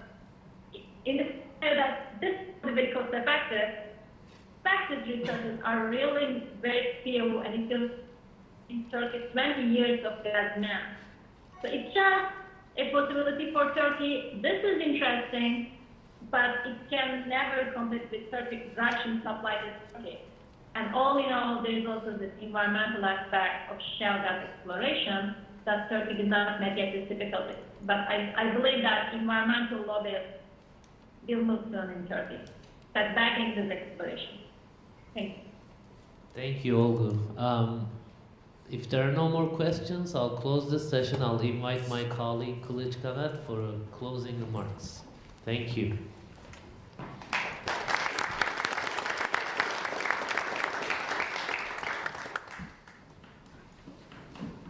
Thank you very much. First of all, thank you for all coming here. Thank you for the presenters for coming all the way to Washington, D.C. To present their papers. We will continue to our workshop in the afternoon, but before that I want to just state two things about the general trajectory of Turkish studies in academia. In Young Scholars on Turkey program, we basically, our main goal has been to be a bridge between the academia and more policy relevant research that's taking place in Washington, D.C. And about Turkish studies specifically, what we have been observing for the last 3 years, this is the third time that we are organizing these panels, that there is an increasing focus change. Probably in 10 years ago, if we have been doing this kind of a panel, the main topics that we are discussing right now would be Cyprus question, right?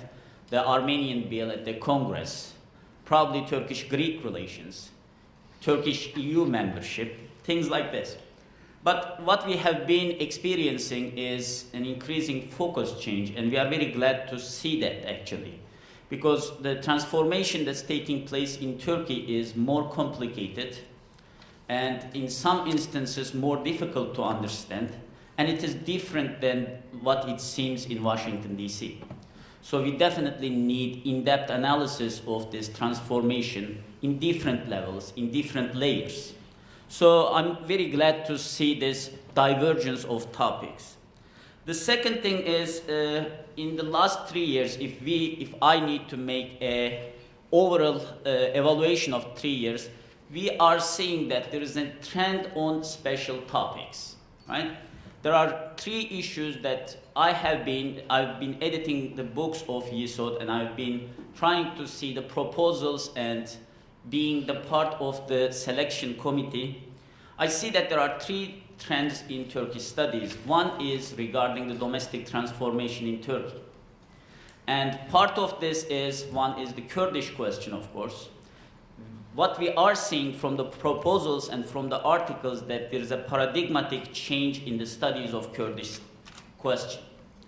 10 years ago, probably people who were studying Kurdish question were focusing mostly on social movement theories, resource mobilization, ethnic grievances, and other things. Now, after 10 years, we are scholars started to focus, young scholars started to focus on this issue by looking at actually the differences within the Kurdish groups, right? Elite politics in Kurdish groups, and how intra-ethnic differences among the Kurdish groups are influencing the politics, who are the spoilers of peace, what is the negotiations, and there is an increasing actually intervention of the conflict resolution program to the studies on Kurdish question. The second thing that we see is an increasing interest on relation between business and politics. But of course, these both Kurdish question and business politics is mostly work in progress. And in our presenters here and in different articles that we published so far, what we see more questions than responses. So we definitely need more in-depth analysis and more established scholars working on these topics. The second issue is social dimension of foreign policy. For long years, and I do it for the most part of my research, when we are looking at Turkish-American relations, we mostly focus on the chronological order of things, some kind of external variables, and mostly focus on leadership and its impact on foreign policy. But now, today we have a presentation on the first years of the Cold War and how the engineers' perspectives on Turkish-American relations were influential. Last year we had some presentations on actually how the pictures and the presentations of Turkish-American relations in different media was influential on the public opinion both in Turkey and in the United States. So this is an extremely, actually in terms of when you focus on bilateral relation, a really healthy way of intervening to the more social dimension. And in each and every Turkish-American panel, we see that there is a question on anti-Americanism or the perception of the United States in Turkey or perception of Turkey in the United States. And these kind of social studies, more sociological, maybe anthropological perspectives on Turkish-American relation, and more in-depth analysis on public opinion and the determinants of public opinion in both countries would probably bring a better understanding of Turkish-American relations. And of course, the third dimension is the changing foreign policy in Turkey. And both the studies today on Iran and the energy corridor paper basically looking at different dimensions, different variables that we need to take into consideration in order to understand Turkish foreign policy. And overall, all of these research questions, work in progress basically, illuminates now difficulty to understand Turkish transformation. Difficulty not in the sense, difficulty as a Washingtonian, not in academic sense, which means that we need to pay more attention to this in-depth analysis, and instead of focusing on rhetorical issues or leadership, relation between the leaders and other things, we may need to start looking more in-depth analysis of scholars and academics. And academics and scholars need to be a little more policy-oriented so that we can understand their work better in Washington, D.C. So I want to one more time thank you for your participation for the panel. And we will have a workshop in the afternoon, and we will have, have specific questions for the presenters, and we will have chance to discuss the issues by then. And before thanking last time, I want to remind you that we will have a panel on Friday on Syria policy in SETA office in Washington, D.C. We will have three great panelists actually. Ufuk Ulutaş, the Foreign Policy Director of the SETA Foundation, will be one of the presenters. Mesut Özcan, the Director of Strategic Research Center of Turkish Foreign Ministry. And finally, Mark Perry will join us on Friday, and I hope we can see you on Friday as well, if the weather permits. Thank you very much. Thank you very much, Chris. Mesut Özcan. Thank you for coming here today, and we hope to see you soon again. Thanks.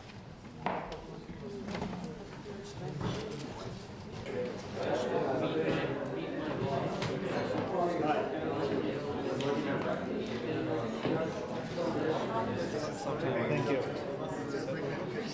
Nice to meet you. I have a great Russian friends from the Russian Duma.